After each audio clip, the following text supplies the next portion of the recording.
Nossa história começa com um homem amargurado que conta que no fim do inferno residem os labirintos das sombras, e estes labirintos eram apresentados pelos mundos das sombras. Labirintos esses que devem ser concluídos pelos seres humanos. Vendo uma paisagem completamente devastada do que parecia ser uma grande cidade do passado, ele se mantinha contemplativo em silêncio. Porém, o silêncio não dura muito quando um enorme dragão vermelho pergunta como estes humanos ousavam. Essa fera colossal é um dragão da destruição de Rank Meteoro, e seu nome é Bromier Napolita. E, à frente dele, estava um enorme grupo de pessoas que pareciam prontos para uma luta. E, furioso, o dragão pergunta como meros humanos se atreviam a ser tão arrogantes. O homem de antes, afogado nas memórias do passado, se lembra de todo o caos que aconteceu até agora. Durante 10 longos anos, seus amigos e até mesmo sua pessoa amada foram tomados dele por esse mundo infernal. E com um ódio em seu olhar, ele diz para a lagartixa gigante que as coisas acabam hoje, pois nesse dia ele irá matá-lo e pôr um fim a esse inferno interminável. E aceitando o desafio, o grande dragão ruge de forma ameaçadora. Depois do início da batalha, as rochas voavam para toda parte, e enquanto isso, nosso mago habilidoso desviava de tudo enquanto canalizava um feitiço. Reunindo o poder em suas mãos, ele diz que a análise final da magia terminou. E, com a mão sobre seus ferimentos, ele avisava aos outros que a voz do dragão estava selada agora. Recebendo a notícia, um cavaleiro mais à frente agradece a Dezir pelo seu bom trabalho. Sabendo da desvantagem do dragão, agora os heróis estavam preparados para uma luta mais justa. E determinados, eles partem para cima do dragão gritando que hoje eles com certeza vão matá-lo. E enquanto tentava usar seu poder, o dragão percebia que algo não estava certo e reclama que algo assim não deveria ser possível. Horas mais tarde, o campo de batalha que há pouco estava barulhento se tornou calmo.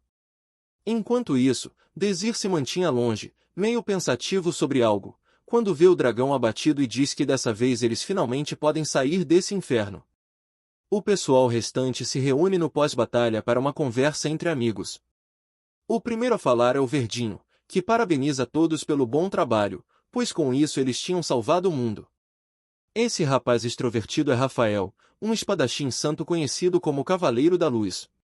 Em seguida, outro homem corpulento estava se perguntando o porquê da mensagem de conclusão ainda não ter sido transmitida. Esse homem fortão é o rei de Esteban, Donovan Aslan.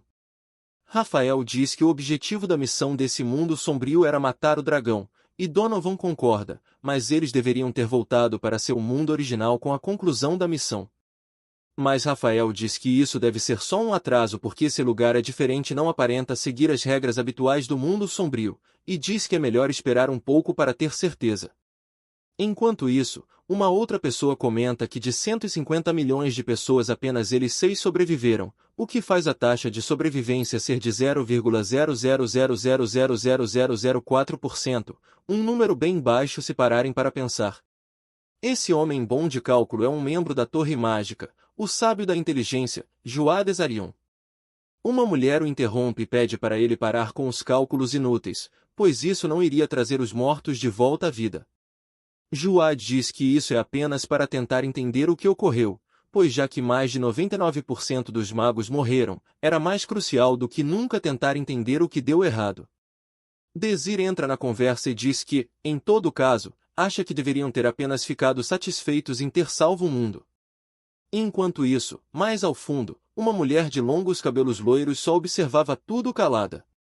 E a menina de rosa chama Rafael e diz que se ele não estivesse aqui, as coisas teriam sido bem complicadas. E todo encabulado ele diz que não era para tanto e fala que a proteção deles era apenas parte do seu trabalho como paladino. E, apontando para Dezir, ele diz que esse cara teve um papel muito mais importante que ele. E ouvindo o que Rafael disse, Donovan confirma ao dizer que provavelmente, se Dezir não estivesse com eles, não seria possível vencer o dragão. Juad diz achar que Dezir seria o primeiro a morrer quando as coisas começassem. Juad, mesmo sabendo que Dezir estava com seus artefatos, não conseguia entender como um feiticeiro de círculo mágico da terceira categoria não só decifrou completamente a voz do dragão, como também foi até capaz de selá-la, pois nem mesmo ele, que é um feiticeiro de círculo mágico da sétima categoria, conseguiria fazer. O pessoal discute e diz que eles também nunca ouviram falar disso, e perguntam como Désir ainda era um feiticeiro de terceiro círculo. E, olhando com curiosidade para Désir, eles pedem muito para que ele contasse. E meio relutante, Désir diz que era apenas um plebeu, e por esse motivo nunca foi educado ou treinado da maneira apropriada, e comenta que se talvez tivesse aprendido formalmente ele talvez pudesse ter salvo mais pessoas hoje. Percebendo o rumo que a conversa tomou, Juad baixa seu capuz e diz que era uma pena, pois se ele estivesse na Torre Mágica, teria recebido total suporte. E vendo o climão que acabou tomando conta do lugar, Rafael bate palmas chamando a todos para mudarem o foco da conversa para outra coisa. Ele então tenta animar a todos e diz que dessa vez eles devem receber uma grande boas-vindas ao voltar para seu mundo, e pergunta o que eles farão a partir de agora. Donovan é o primeiro e diz que vai fazer uma visita à casa de seus companheiros caídos para retornar seus pertences às suas famílias. E, tocando um estranho emblema no seu braço, ele diz que nunca esquecerá a bravura deles.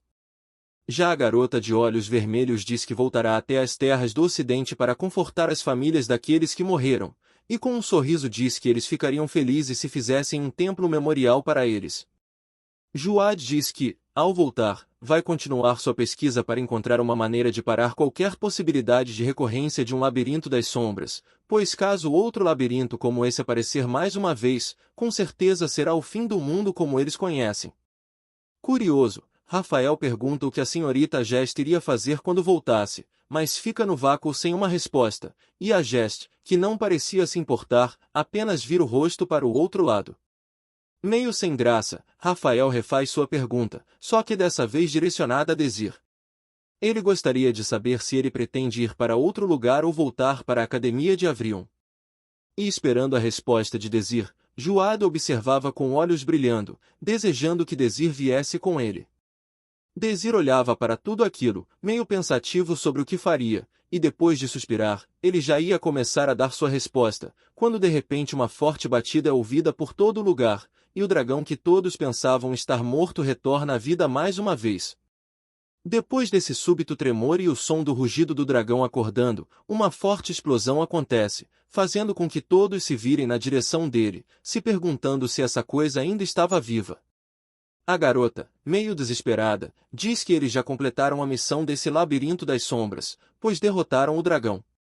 Mas Donovan fala que é possível que eles não o tenham derrotado, e Désir também pensava que já haviam acabado com isso de uma vez por todas. Porém, intervindo, Juad diz que foi pessoalmente reconhecer se o dragão estava vivo, mas parando de repente, ele pensa que pode ser aquilo, o coração do dragão. E meio confuso, o pessoal se perguntava o que ele queria dizer. Juad explica que leu sobre essa habilidade num livro bem antigo há muito tempo atrás. No livro, dizia que um coração de dragão é como um motor, portanto sendo muito semelhante a um círculo de mana. Os dragões então são capazes de absorver a mana dos arredores e transmitir por todo o corpo. Em outras palavras, assim que um dragão morre, ele perde o controle de seu coração de mana. E lembrando de que era como um motor, ele pergunta se todos ali podiam imaginar como seria se um motor repentinamente perdesse o controle. A garota de olhos vermelhos já o corta em suas explicações e pede que ele seja claro no que diz. Mas Désir explica em poucas palavras que um motor superaquecido, na maioria das vezes, acaba explodindo. Dali em diante, o desespero tomou conta e um deles pergunta por que ninguém havia dito algo assim antes. Mas isso era compreensível, já que hoje foi a primeira vez que um dragão foi morto. Juad fala que a mana acumulada estava em colapso, era equivalente a uma magia de 7º grau ou mesmo algo ainda maior que isso. E com o olhar tomado pelo medo, ele diz que essa coisa nem mesmo poderia ser considerada magia.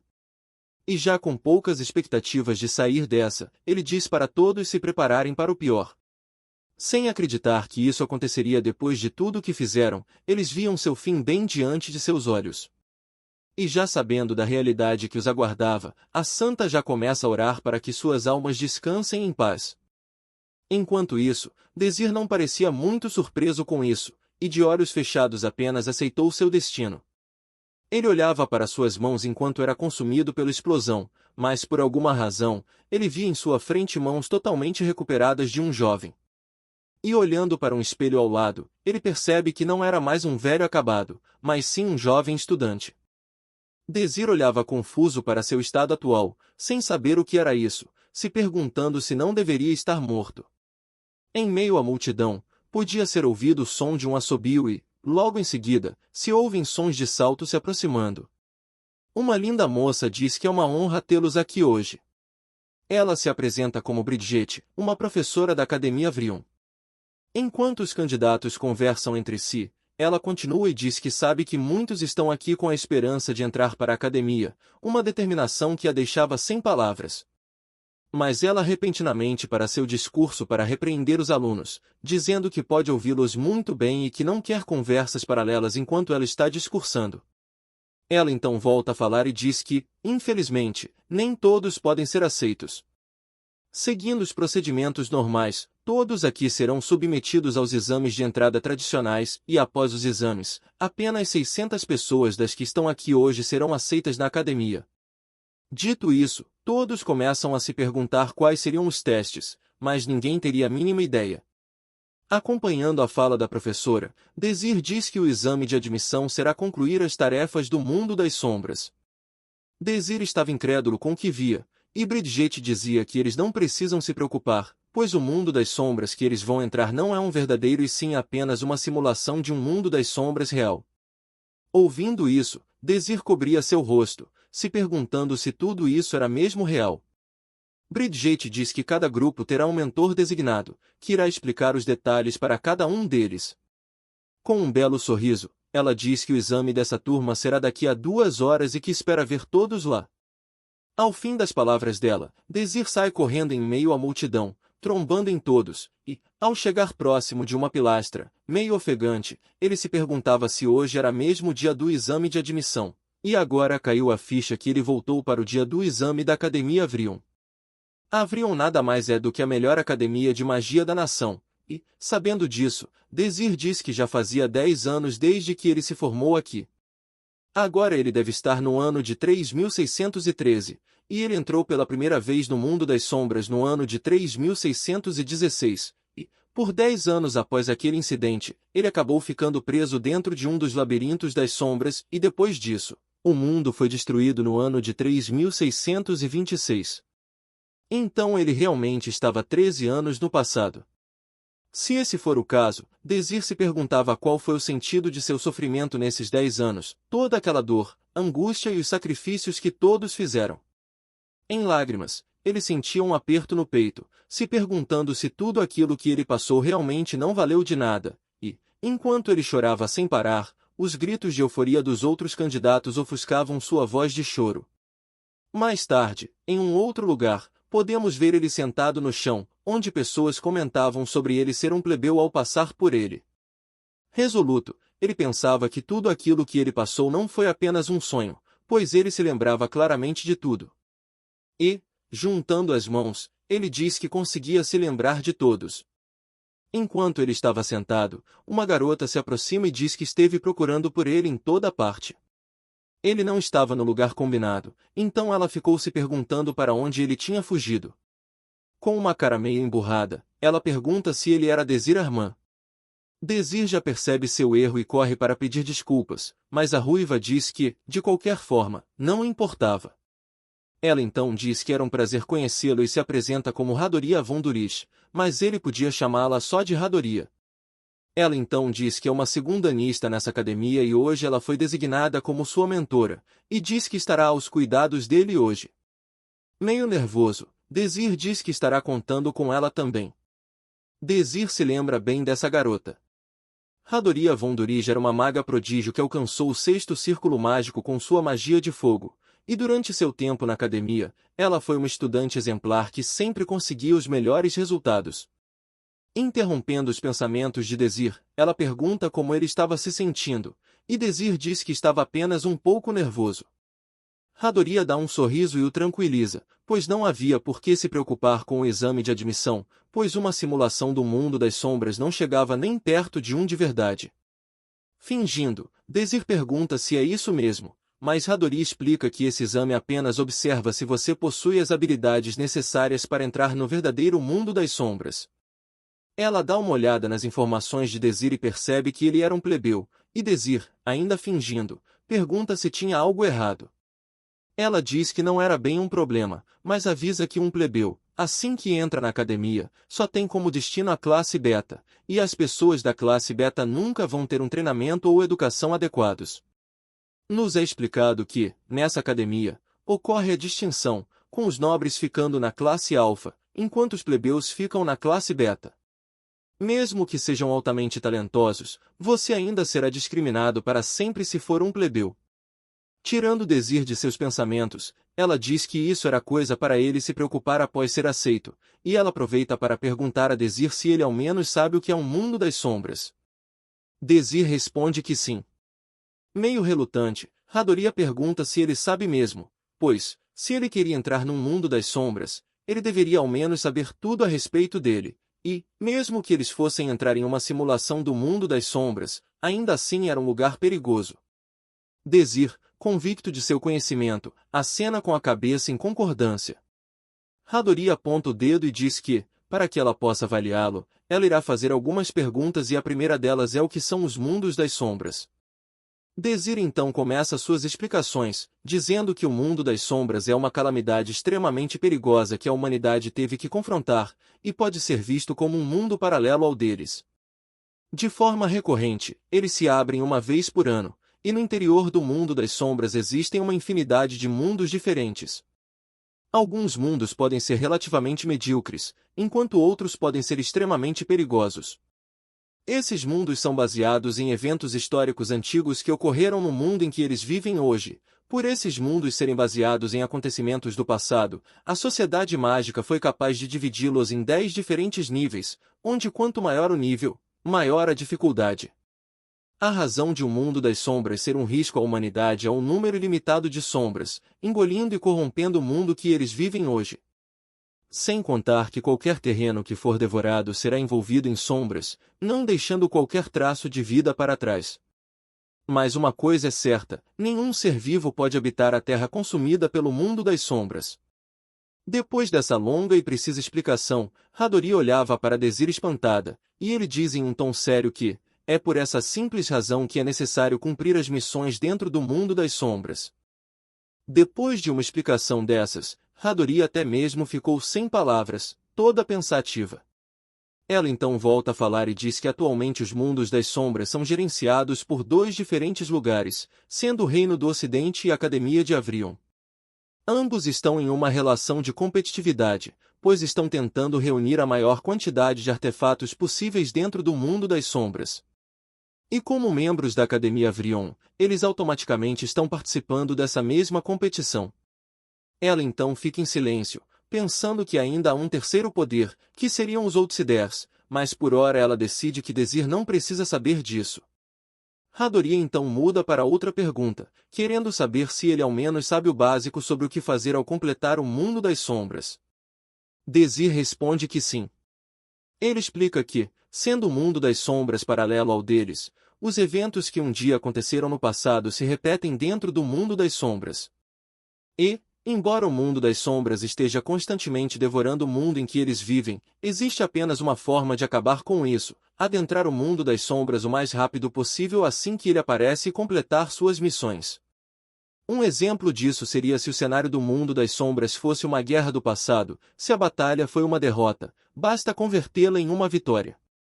Além de que, não importa qual tipo de mundo das sombras você adentre, enquanto houver um cenário com uma missão e um objetivo, então tudo o que será preciso fazer é completar a missão e assim derrotar o mundo das sombras. Atualmente, as 2 facções liderando a linha de frente são os Reinos do Ocidente e a Academia de Avrion. Novamente, Hadoria fica boquiaberta com mais uma resposta tão detalhada vinda dele. Ela então diz que Desir é um cara bem informado e, se ele estava ciente disso tudo, então não havia o que ela explicar. Sem mais enrolação, ela diz que eles já podem ir. Alguns minutos mais tarde, estamos frente ao principal edifício da escola de Avrion, e assim que se aproximam da porta, Hadoria corre em direção à parede próxima e nela usa seu cartão de identificação. O sistema a reconhece como aluna de 5º Círculo Mágico, Hadoria von Durisch. Passando por um lugar bem bonito, Podemos ver vários outros candidatos a alunos de Avrion, e, vendo aquele lugar nostálgico, Désir se contém para não deixar suas lágrimas saírem. Mas, atrapalhando seu momento nostálgico, Hadori aparece dizendo que esse lugar não parece tê-lo impressionado. Désir dá uma leve risada e diz que tinha visto uma construção que lembrava bastante esse lugar. Meio sarcástica, Hadori a questiona se havia mesmo um lugar assim. Depois disso, eles continuam sua caminhada até o lado de dentro da academia, mas assim que chegam a um certo ponto, Hadori percebe algo que a deixa extremamente surpresa. Vendo os passos se aproximando, ela imediatamente adota uma postura irritada. Vindo em sua direção, estava um cara de cabelos azuis e uma garota loira, que perguntavam sarcasticamente se essa era Hadori. Désir imediatamente pergunta se ela conhece esse cara, e Hadori responde que sim. Esse cara é Alfein, ou melhor dizendo, um completo idiota. Sabendo o nome, Désir se lembra que esse cara era um mago que usava magia de água, mas, mais importante que isso, esse cara era o rival da Hadori, o que faz Désir pensar que, já que eles são magos de elementos opostos, normalmente não se dão bem, além de terem personalidades muito distintas, o que contribui ainda mais para essa rivalidade. Désir chega no ouvido de Hadori e diz que eles não parecem se dar muito bem. Ela diz que isso era óbvio, pois ela sofria com esse maldito arrogante que só sabe falar todo cheio de si. Depois dessa troca de ofensas, fica um clima meio tenso entre os quatro. Alfein provoca, dizendo que Hadori demorou a chegar aqui, e diz que isso deve ser por causa dessas perninhas curtas que ela tem. Ela não aceita levar desaforo e devolve na mesma moeda, dizendo que ele ainda é um completo imbecil e que queria muito saber de onde vem esse comportamento horrível dele. Isso deixa Alfein bem irritado, e ele diz que a vulgaridade dela combina bem com uma tampinha usuária de magia de fogo. Também explodindo de raiva, Hadori pergunta sarcasticamente se ele achava mesmo isso, pois menos de um mês atrás ele foi chamuscado pela fraca magia de fogo dela. Isso deixa Alfein a ponto de explodir, perguntando se ela não sabia a diferença entre derrota e pegar leve. Ela ri sarcasticamente e diz que estava pensando que aquela era mesmo a força real dele, pois se fosse, seria melhor sair de uma vez da academia. Vemos que naquela luta verbal, nenhum dos dois estava disposto a dar o braço a torcer. Vendo que aquilo não daria em nada, Alfein resolve deixar isso de lado e pergunta se Désir era o pupilo da Hadori. Tranquilo, ele apenas responde positivamente à pergunta. Alfein diz que, diferente da Hadori, ele tinha alguns modos, e pergunta qual é o nome dele. Désir dá seu nome sem complicações. Imediatamente, Alfein começa a procurar pelo nome de Désir Arman na lista de candidatos, mas o sorriso presunçoso volta à cara de Alfein ao ver que Désir era apenas um plebeu. Provocativo, ele diz que fazia bem o estilo da Hadori estar ensinando um plebeu. Sabendo disso, ele já o resultado do exame como decidido, o que deixa Hadori irritada, perguntando do que ele estava falando agora. Todo confiante, ele apresenta a lista de distribuição de participantes, perguntando se ela ainda não tinha visto, pois eles caíram no mesmo grupo. Na lista, mostrava o nome de Désir Arman, Agest Kings Crown, Romantic Eru e Traveriticus. Se achando maioral, Alfein diz que o pupilo de Hadori não tinha a menor chance contra essa distribuição. Hadori se defende, dizendo que nunca se sabe, pois ninguém tem garantia de que ele vá falhar e ele ainda poderia acabar ganhando. Com os olhos semicerrados, ele pede que Hadori pare com as brincadeiras, pois isso era algo impossível para um plebeu. Fala para eles desistirem logo, pois seu pupilo é um mago espadachim, uma notícia que faz Hadori suar frio. Alfein diz que se ela não acreditar pode ir e checar isso por conta própria, e já com o tablet em mãos, ela pergunta qual era o nome dela. Pelo olhar de Désir, ele já sabia muito bem quem era essa, uma velha companheira do campo de batalha. A loira, toda estilosa, se apresenta como a Agest Kings Crown. Hadori se surpreende ao ver os resultados da pesquisa com esse nome, uma maga espadachim do elemento gelo que utiliza magia de visão, além de estar acima do terceiro círculo mágico e ainda possuir uma esgrima muito superior à maioria dos cavaleiros. Meio incrédula, ela se pergunta como uma garota como essa existia. Olhando para Désir, ele pensa que entre eles dois existe uma lacuna enorme de potencial. Todo arrogante, Alfein pergunta onde foi parar toda aquela atitude que Hadori tinha até agora há pouco. Ele então se aproxima de Desir e diz que vai lhe dar um conselho antes que continue com sua loucura. Ele diz que caso Desir seja capaz de passar por sorte do destino, certamente vai cair na classe beta e não faz o menor sentido ficar na academia se estiver nessa classe medíocre. E então pede que Desir desista de uma vez do exame de admissão e vá embora. Depois desse conselho que mais pareceu uma ordem, ele se vira junto da loira e vai embora. Enquanto isso, Hadoria fica extremamente irritada com esse cara que sempre atira do sério. Desir, porém, estava contemplativo, vendo a silhueta da futura Jess sobre a atual, que ainda é só uma estudante. Ele então dá um leve sorriso por rever uma pessoa familiar nesse lugar barulhento. É nesse momento que um comunicado é feito, pedindo para que todos os alunos se dirijam ordenadamente até o local do teste. Voltando para os dois, Hadoria está irritada, perguntando o porquê desse risinho idiota, mas Desir a ignora, chamando-a para irem ao local do teste. Seguimos então para a área onde serão feitos os exames, onde várias outras pessoas já aguardavam ser chamadas. Frente aos grupos, estava uma enorme porta dourada com vários círculos mágicos gravados. Observando bem atentamente, Desir se perguntava se as coisas eram realmente assim no passado. Uma garota se aproxima, pedindo para ele parar de andar de um lado para o outro, pois estava envergonhando o grupo deles. Vemos que essa garota fofa na verdade é mais uma integrante do grupo de Desir, mas ver o rosto dessa garota foi uma verdadeira surpresa para ele. Desir se apressa em correr em sua direção, gritando seu nome, Romântica, perguntando se ela estava viva, e todo afobado já procura saber se ela está bem ou se está machucada em algum lugar. Mas, parando para organizar as ideias, Desir percebe que pode ter acabado de ferrar com tudo agora. Meio nervoso, ele pede desculpas, dizendo que acabou se descontrolando. Meio enojada, Romântica pergunta como esse plebeu se atrevia a tocá-la. Pensativo, Desir já imaginava que algo assim fosse acontecer, mas ele ainda assim não conseguiu se segurar depois de vê-la bem na sua frente outra vez. Olhando para a Romântica, ele estava feliz de poder vê-la bem e saudável. Lembrando-se do que aconteceu antes de sua regressão, ele pensa que essa Romântica nem imaginava quanto desespero ele sentiu após perdê-la, algo que o corroeu por dentro até os ossos e o fez viver em angústia por vários anos. Vê-la agora sã e salva era prova de que ele realmente voltou para o tempo da época de escola, e agora ele tinha certeza de que ganhou uma nova chance. Ele não iria permitir que essa segunda chance fosse em vão, pois ele não está disposto a perdê-la uma segunda vez, porque dessa vez ele definitivamente iria salvá-la. Mas para que isso aconteça, primeiro ele tem que fazer uma coisa. De repente, um anúncio é feito, informando que o evento do grupo D será o mesmo do grupo anterior, e o evento será uma corrida nas planícies da seriedade. O objetivo desse mundo ilusório é simples, basta cruzar a linha de chegada antes de seus adversários. A linha de chegada está a 8 km do ponto de largada, e para essa corrida o uso de magia está liberado, e ataques mágicos feitos contra outros jogadores também são permitidos.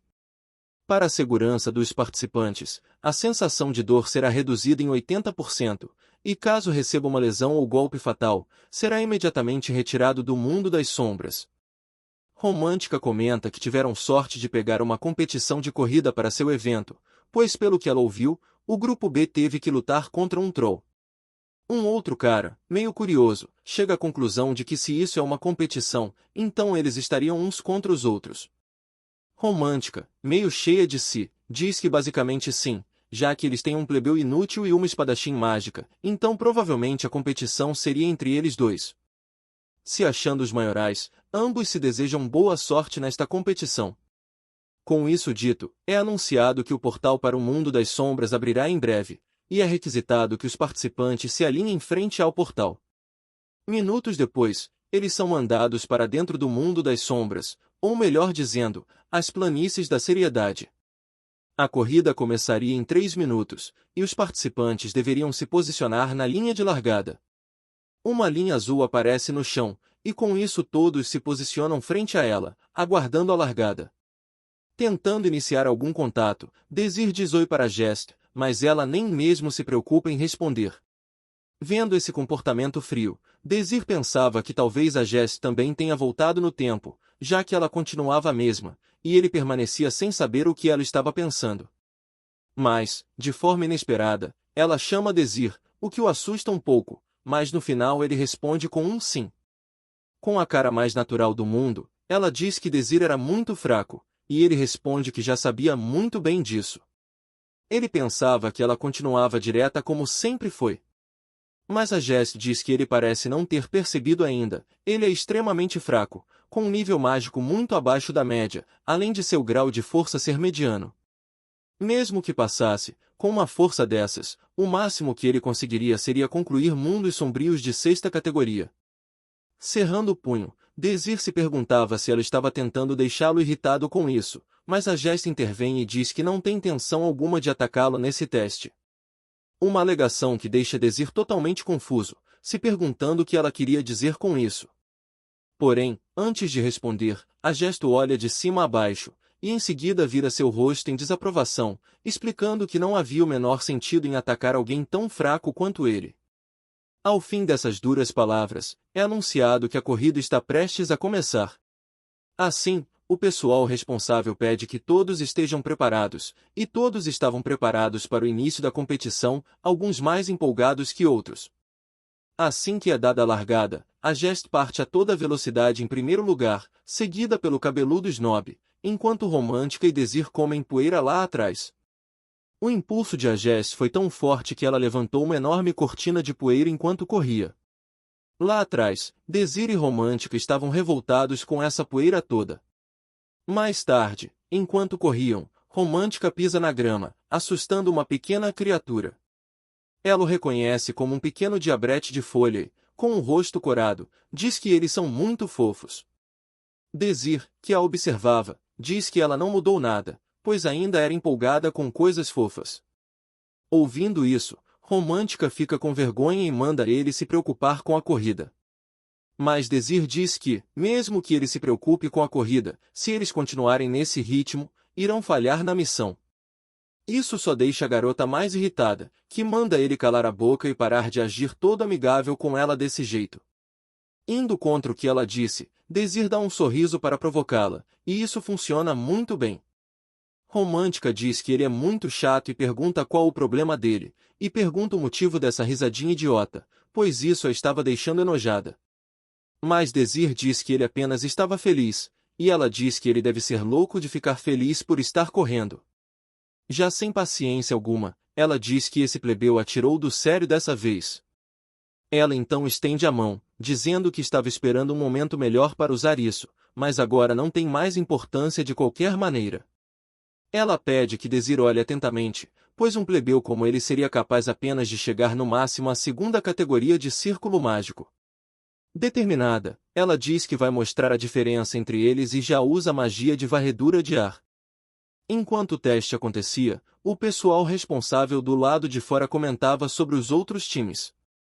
Os times A e B acabaram de finalizar seus exames, e agora só restavam os grupos D e F. No que foi observado até agora, nada fora do normal aconteceu.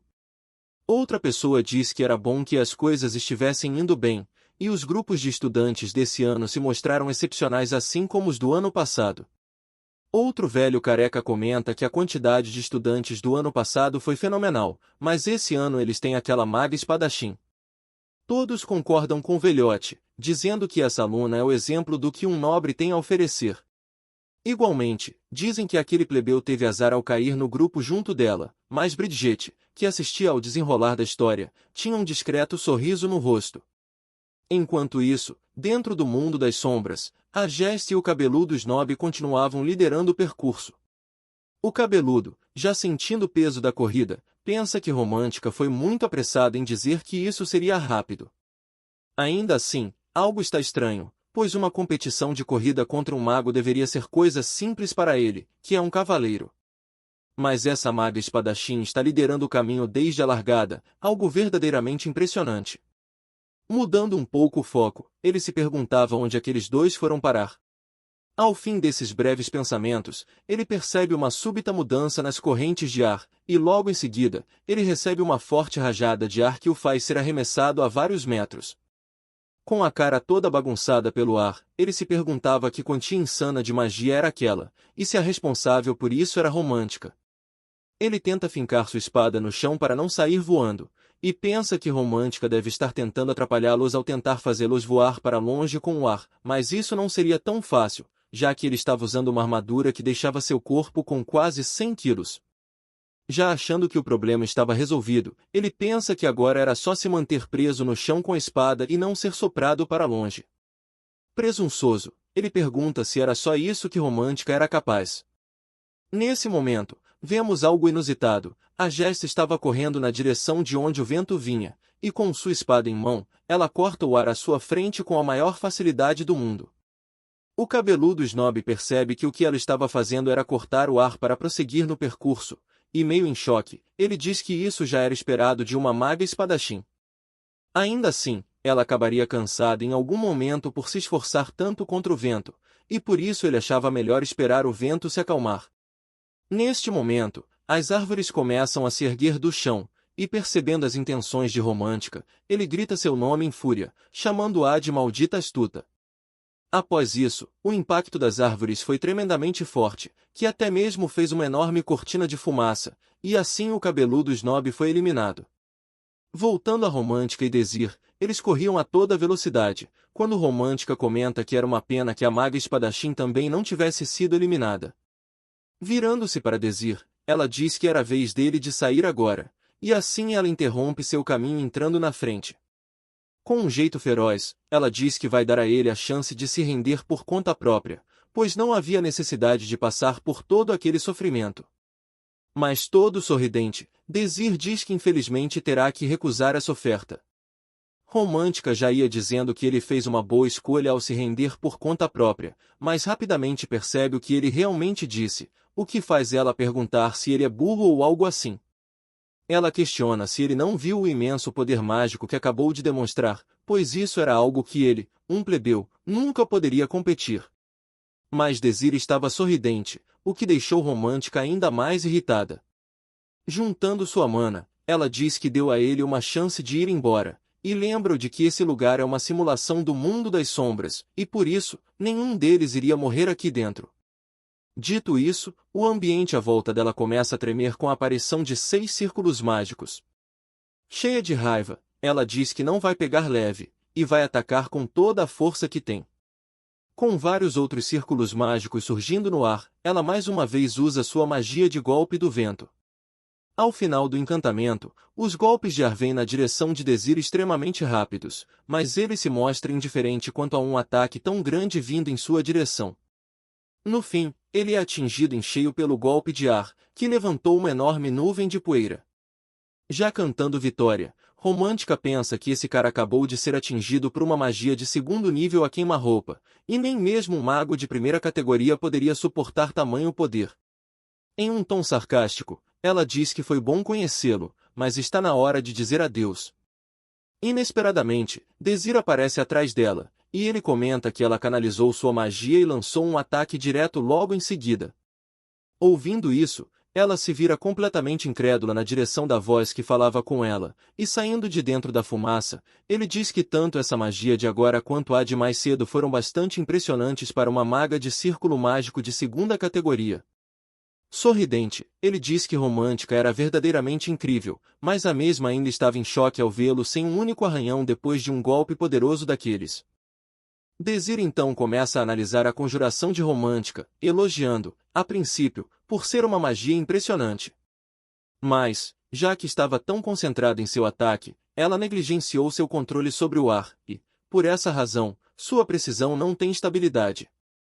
Por esse simples motivo, ele conseguiu alterar a magia dela, mudando levemente a trajetória, o que fez ela se afastar do alvo. Romântica fica confusa, se perguntando o que ele acabou de fazer, mas Désir diz que apenas analisou a magia dela. Porém, Romântica se recusa a acreditar nele, pois ele nem mesmo era um mago de primeira categoria, mas Désir diz que realmente não estava mentindo. Mas essa insistência de Désir apenas estava deixando Romântica irritada, pois um plebeu acabou de analisar sua magia.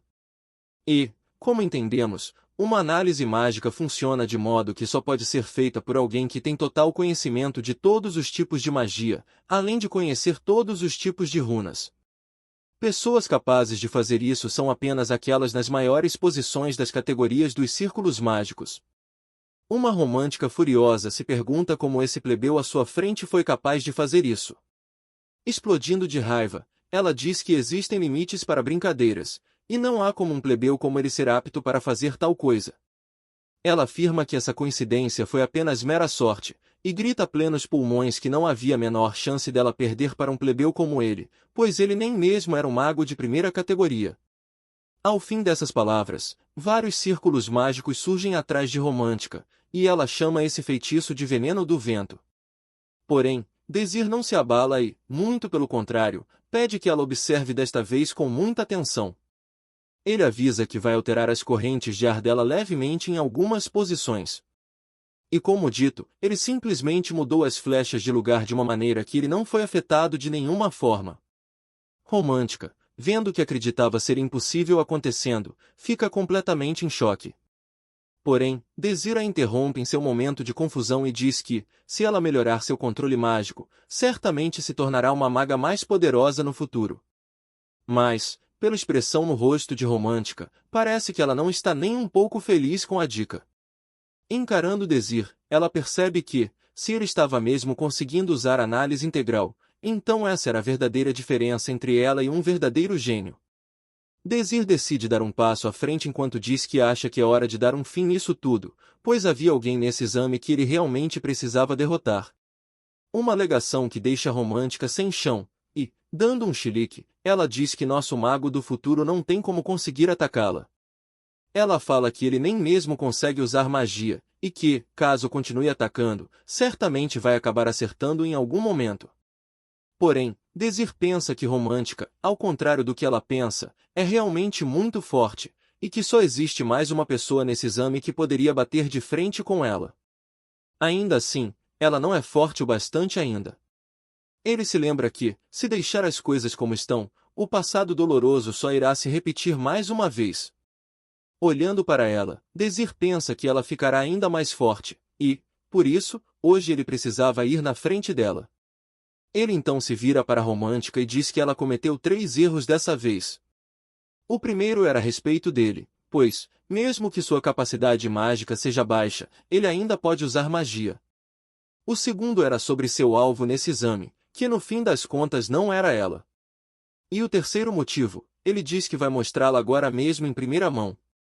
Com isso, ele começa a soltar seus feitiços, deslizando em estrada gélida, força ilimitada de sustentação no ar e lubrificação.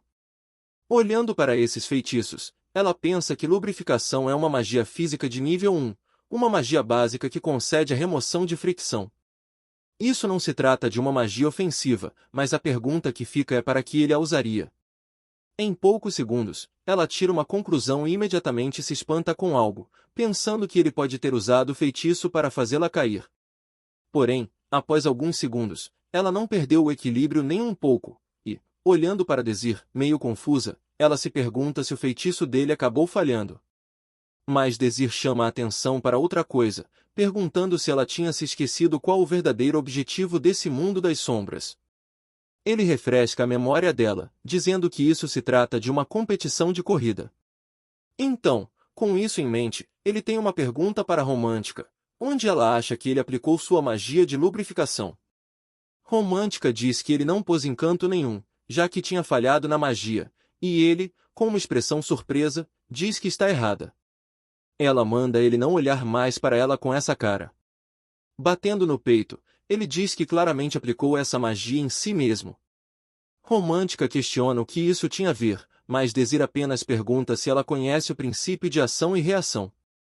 Essa pergunta a deixa ainda mais irritada, e ela fala que com certeza sabe sobre isso. Então, ele pergunta o que acontece quando algo o empurra por trás. Romântica responde que, obviamente, ele iria para a frente.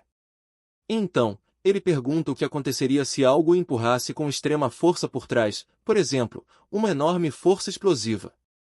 Vendo esse raciocínio de Désir, Romântica já começa a entender do que ele estava falando. Estendendo a mão, ele conjura uma bola de fogo atrás de si. Romântica pergunta se ele ficou maluco, pois, se ele fizer isso, com certeza causaria ferimentos a si mesmo. Mas isso ainda era o de menos, pois, se ele batesse em algo a essa velocidade insana, não sobraria nada dele.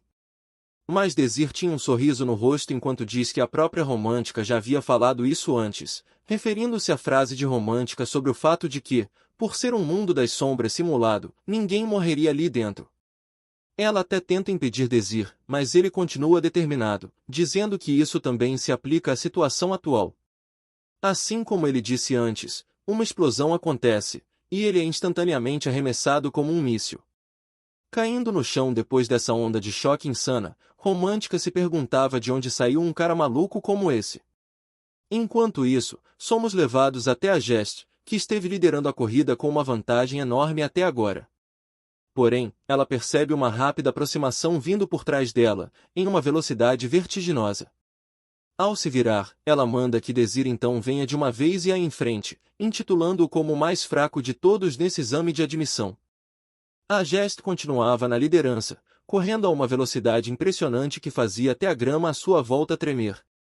Por outro lado, Desir estava na cola dela, depois de ser disparado como um foguete. Com isso, a Jest percebe que, se deixar as coisas como estão, vai acabar sendo atacada pelas costas. Porém, ela vê que a linha de chegada estava bem próxima de ser alcançada, e, diante disso, decide que precisa derrotar esse cara aqui e agora. Ela até se lembra da garota baixinha de antes, no caso a Romântica, comentando que ela era poderosa, e, se não estava aqui, só podia significar que foi derrotada por esse cara. Com um olhar afiado, ela decide se virar e enfrentá-lo com tudo o que tem.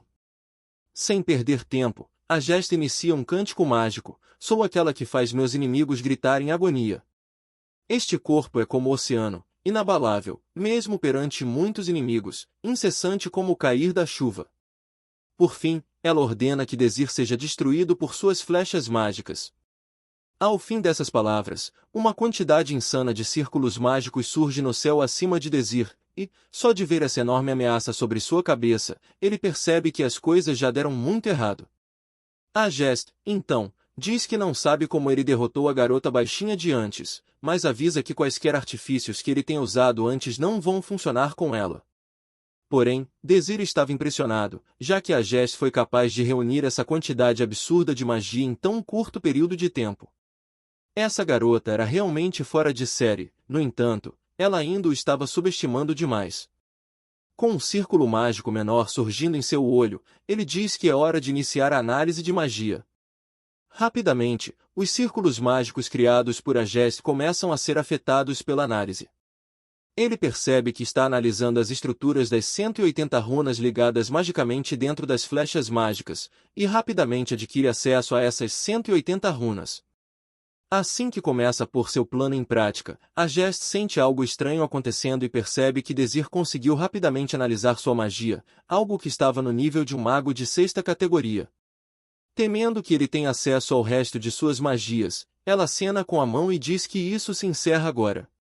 Desir, vendo isso, dá a ordem para mudar a trajetória, mas parece que esse plano desesperado foi por água abaixo, já que ele literalmente recebeu o ataque massivo diretamente.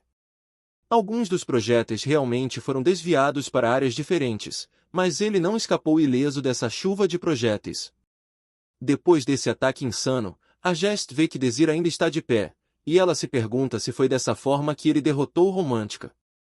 Sem precisar pensar muito, ela percebe que ele apenas desviou as flechas mais ameaçadoras. Nesse momento, a Jest ainda tem 21 flechas mágicas sobrando, além de que a distância entre eles é algo em torno de 200 metros. Depois que a poeira baixa, ela percebe que o número de flechas que Desir conseguiu roubar foram apenas 4. Vendo a mudança no curso da luta, a Jest decide mudar de estratégia, pois, se não conseguia derrotá-lo apenas com um número, teria que usar a força bruta. Com essa decisão, ela começa a juntar os círculos mágicos em apenas um, e, como consequência disso, uma gigantesca flecha de gelo é criada bem diante dela.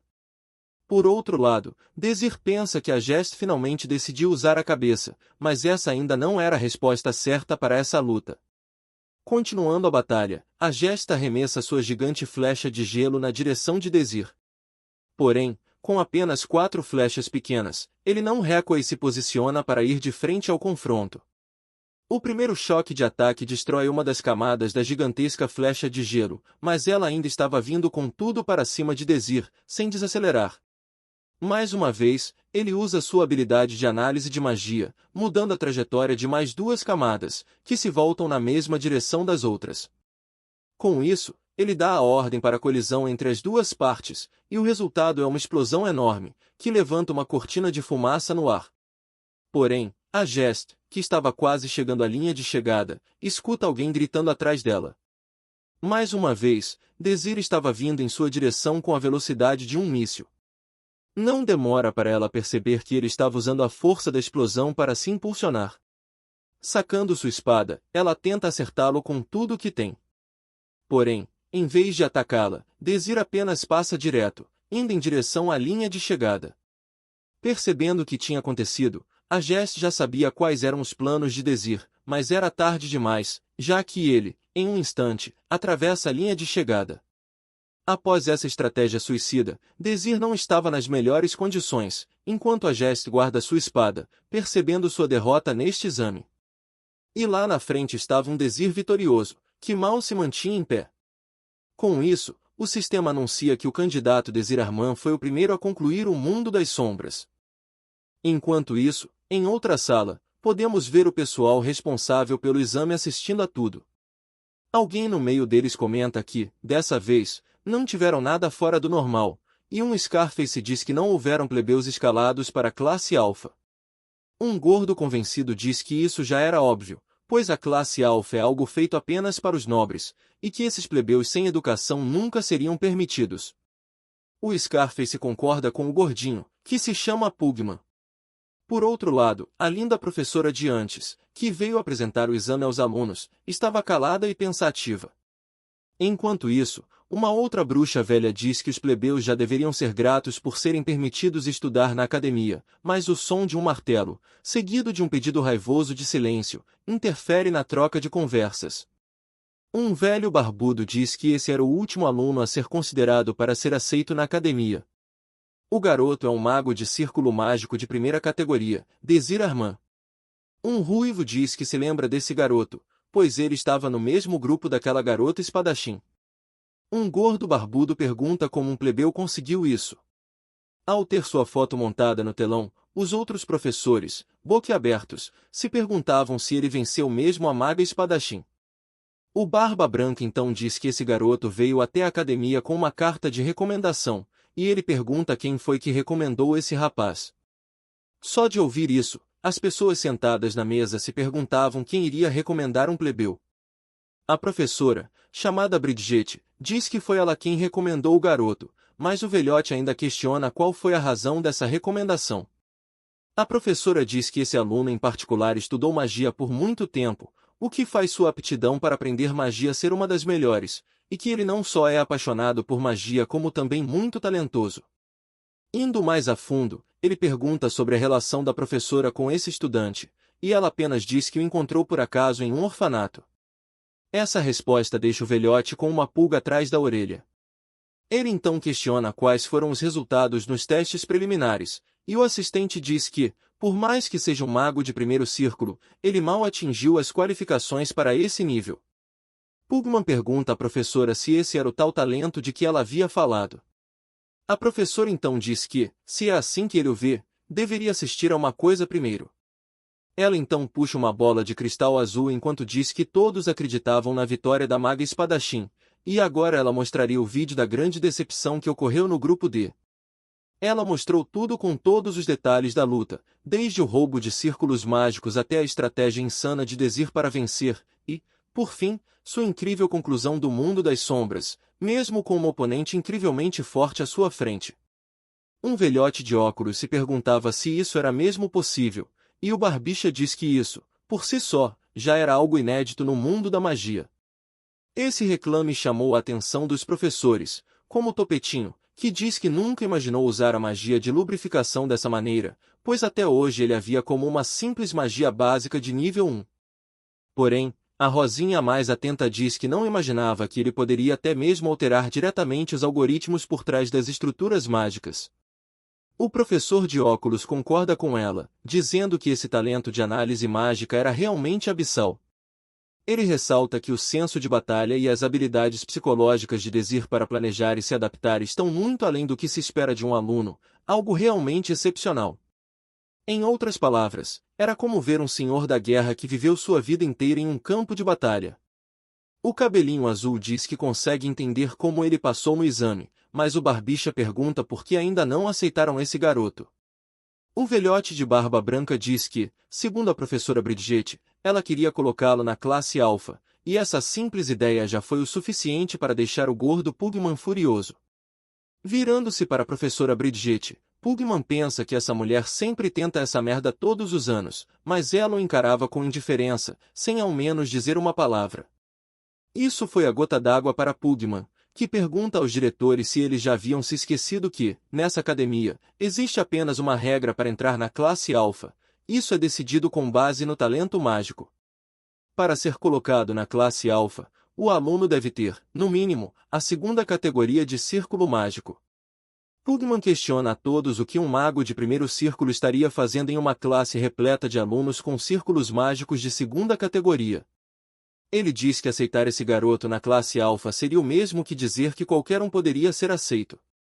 Todos na sala concordam, já que passar por cima dessa regra seria o mesmo que negar as normas da academia.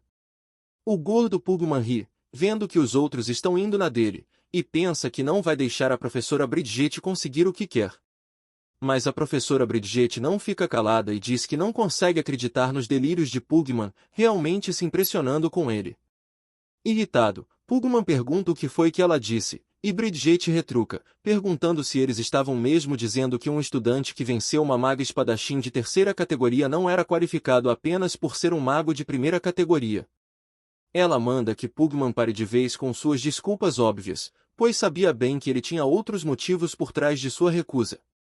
Estava claro que ele recusava o aluno porque ele era um plebeu. Pugman tenta se defender inutilmente, perguntando se ela se atrevia a acusá-lo.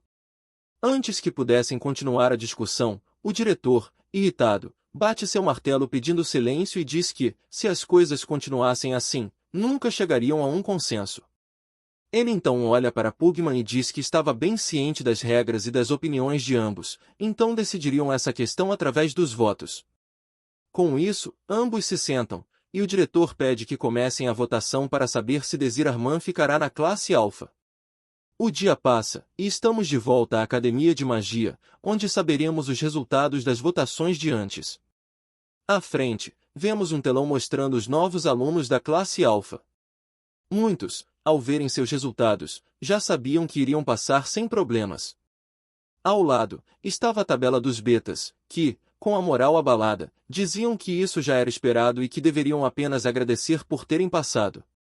Um deles já sabia bem qual seria seu resultado, até porque essa era sua segunda vez. No quadro dos betas, estava o nome de Desir como o primeiro colocado. Ele pensa que, agora que os exames de admissão acabaram, é hora do próximo passo. Alguns da classe alfa já estavam fazendo arruaça com a classe beta. Desir volta sua atenção para alguém, e essa pessoa não era ninguém menos que a própria romântica Eru, que estava em choque olhando a classificação. Não era para menos, já que, logo abaixo do nome de Desir, estava o dela, o que significava que ela também era uma beta, mesmo sendo uma nobre. E o peso desse resultado já estava a deixando com a autoestima no chão, e o desespero era visível no rosto de Romântica. Já no outro dia, seguimos com o primeiro dia de aula, e Desir percebe que essa sala não mudou em nada do que ele se lembrava. O mesmo lugar surrado de sempre, cheio de teias de aranha e poeira acumulada em todo lugar, além de um odor persistente que ficava sempre preso na sala. Nesse salão detestável estava Romântica, que suspirava alto enquanto pensava que essa sala estava em péssimas condições. Meio chorosa, ela pensa que isso aqui era extremo até mesmo para os padrões da classe beta, e até mesmo as aulas são completamente ruins, como se o professor fosse um qualquer que encontrou umas anotações perdidas por aí e usou como material didático. Ela até admite que merece isso por ter perdido no exame, mas o que mais a irritava era o porquê de ter que ficar justo na mesma turma que esse cara. E vemos que seu colega ao lado era o próprio Desir Arman. Enquanto rende os dentes, Romântica pensa que nem dava para acreditar que esse cara estava levando essa aula a sério, mas ela ainda tinha dúvidas se ele conseguiu mesmo vencer aquela garota espadachim. Mas, se ele tiver mesmo vencido, o que ele estaria fazendo aqui na classe beta? Em todo caso, ela sabe que as habilidades de Desir são incomparáveis, e diz isso enquanto olha diretamente para ele, como se fosse matá-lo. Porém, de maneira inocente, Desir apenas dá um sorriso sincero para a Romântica. Em seguida, é ouvido um som repetitivo de golpes contra a mesa, e o professor questiona se havia algum problema acontecendo lá no fundo. Porém, não recebe uma resposta, e apenas vemos Romântica levantar a mão inchada depois das pancadas. Por outro lado, Desir estava pensativo, pois essa coisa do exame não serve para muita coisa. Independente de o aluno ser talentoso ou não, se for um plebeu, ele certamente será mandado para a classe beta, e, não importa quanto tempo passe, nada muda. Por saber do futuro, ele sabe muito bem que muitos talentos serão enterrados e desperdiçados nesse lugar. Caso não houvesse discriminação, muitas pessoas da classe beta seriam treinadas corretamente, com certeza, não seriam mortas tão facilmente no que está por vir. E pelo andar da carruagem, um número enorme de pessoas vai morrer novamente. Até mesmo nesta classe existem várias pessoas talentosas, e, se ele não quiser que o passado se repita, só há uma forma de mudá-lo. Nesse caso, ele vai precisar pegar todas as pessoas da classe beta e treiná-las ao nível dos alunos da classe alfa. Para que isso aconteça, ele precisa convencer uma certa pessoa primeiro. Alguns minutos depois, a aula finalmente acaba, e Romântica boceja alto. Meio emburrada, ela ainda não acredita que foi escalada para a classe beta. Porém, enquanto ela estava em seu tempo de descanso, alguém aparece perguntando se ela era Romântica Eru, filha do Barão Eru. Ela pergunta o que é que tem isso, e já questiona o estranho quem ele era. Os caras acompanhando o moleque grisalho se irritam, perguntando quem ela acha que era para falar assim, mas o cara de cabelo cinza reconhece o erro e afasta os outros dois. Ele então pede perdão e começa a se apresentar. Seu nome é Donovan, e ele diz que é um estudante do primeiro ano, assim como ela. Nesse momento, ele estava em processo de recrutamento para a formação de equipe. Romântica nem se mexe direito e diz que espera que ele encontre pessoas que se encaixem nos padrões deles. Donovan responde que é isso mesmo que ele deseja, e esse era o motivo de estar ali. Mas ela corta o papo furado e pergunta logo o que ele quer com ela. Enquanto isso, a fofoca rolava na porta da sala, onde o pessoal conversava sobre o tal Donovan. Desir já sabia o que estava acontecendo, pois esse cara estava tentando recrutar Romântica. Dando uma de snob, Donovan diz que estava decepcionado com a academia, pois era decepcionante que tivessem colocado uma nobre como ela em uma classe beta dispensável como essa, e chama os outros alunos de plebeus imundos. Romântica apenas responde com um "e daí?" e manda ele ir direto ao ponto, como deveria, e acabar logo com isso. Claramente, Romântica estava nervosa enquanto conversava com ele, e Desir, que apenas assistia aos acontecimentos, sabia muito bem do que se tratava. Donovan diz que não vai se demorar mais e pergunta se ela já ouviu falar da equipe que o irmão Alien estava formando, chamada Lua Azul. Ele mesmo foi recentemente admitido nesse grupo, e o objetivo dele era recrutar pessoas como ela, que possuem um talento excepcional para a magia. Romântica, ao pensar sobre o que se tratava, pergunta se estavam falando da mesma Lua Azul. Donovan concorda, dizendo que sim, era essa mesma, a equipe que contém a elite da elite dentro da academia. Esse grupo da Lua Azul é a equipe mais forte atualmente na Academia Avon, e nem é exagero dizer isso, já que eles mesmos declaram ter a elite da classe Alpha. Romântica pensa que aquela maga espadachim certamente deve fazer parte dessa equipe, e, se ela fizer parte da equipe, Romântica pode ter mais uma chance de ser transferida para a classe Alpha. Essa poderia ser sua única chance de sair da classe Beta, mas, mesmo assim, ela hesita. Embora fosse uma resposta óbvia, ao pegar a mão de Romântica com a maior cara de pau, Donovan diz que, se ele ajudar a entrar na Lua Azul, ela terá que sair com ele. Romântica pergunta para ter certeza se ouviu corretamente, mas Donovan apenas repete seu pedido e diz que quer sair com ela. Romântica, por não entender o motivo, pergunta se eles já tinham se visto em algum lugar antes, E Donovan diz que foi no dia do exame de admissão, alegando ser um amor à primeira vista. Meio envergonhada, ela recolhe sua mão, dizendo que vai precisar de um tempo para pensar nisso. Donovan, no entanto, não se importa de esperar um pouco e diz que está tudo bem, mas se lembra de algo importante no momento em que estava prestes a sair, pedindo que ela espere um minuto. Anne então aponta algo para ela e diz que seria ótimo se ela aceitasse. Donovan explica que isso é um costume de seu país, onde os cavaleiros entregam sua lâmina ornamentada para a pessoa de quem gostam. Fazendo um movimento legal com a faca, ele diz que dentro havia algo, e, abrindo o compartimento, revela uma pequena corrente dourada. Ele pega o colar em sua mão e pede que ela o aceite como uma forma de sua sinceridade. Porém, Romântica tenta de todas as maneiras recusar esse presente estranho e inesperado, mas Donovan insiste, forçando-a a pegar o maldito colar, dizendo que ela não deveria se sentir culpada. Após essa cena estranha e confusa, ele vai embora, tirando os plebeus da sua frente aos gritos e insultos. Por outro lado, Romântica fica parada, olhando para o colar em suas mãos, completamente estática com o pedido repentino. É quando Desir aparece, como um fantasma atrás dela, dizendo que ela é bem popular. Com esse susto, ele quase manda a menina para o pós-vida antes do previsto em sua vida passada.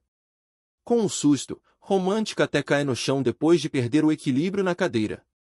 Desir, brincando com a situação, diz que fica feliz por ela se excitar tanto após vê-lo, mas ela explica que foi só por causa do susto. Ele pergunta se ela vai precisar de ajuda para levantar, mas Romântica, toda corada e nervosa, diz que não precisa de ajuda e que pode muito bem fazer isso sozinha. Após alguns segundos, ela se levanta com certa dificuldade e pergunta o que ele queria, ainda olhando constrangida para ele enquanto espera uma resposta. Desir, com sua lábia de mago velho, diz que veio fazer a mesma oferta que Donovan, mas rapidamente recusado, dizendo que não tinha a mínima chance dela sair com alguém como ele. Desir então explica que se tratava de outra proposta, mas Romântica se joga sobre a mesa novamente e diz que ele não deveria fazer piadas, pois ela não está no clima. Curioso, ele pergunta se algo havia acontecido com ela, o que faz Romântica olhar meio constrangida antes de dar uma resposta. No fim, ela mostra o que tinha em suas mãos, e Desir perde o brilho nos olhos no mesmo instante ao ver do que se tratava. Pela reação de Desir, Romântica percebe que ele sabe do que se trata e pergunta qual oferta ele aceitaria se estivesse no lugar dela. Escolheria uma equipe alfa de elite, com sucesso garantido, ou uma equipe beta, criada por um aluno qualquer? Desir sabe bem qual decisão ela tomou e sabe ainda melhor que vai ser difícil fazê-la mudar de ideia quanto a isso, mas essa foi a mesma decisão que a levou à morte em sua vida passada. Desir então suspira e diz que não há muito que ele possa fazer. Romântica concorda e pede que ele a deixe em paz de uma vez.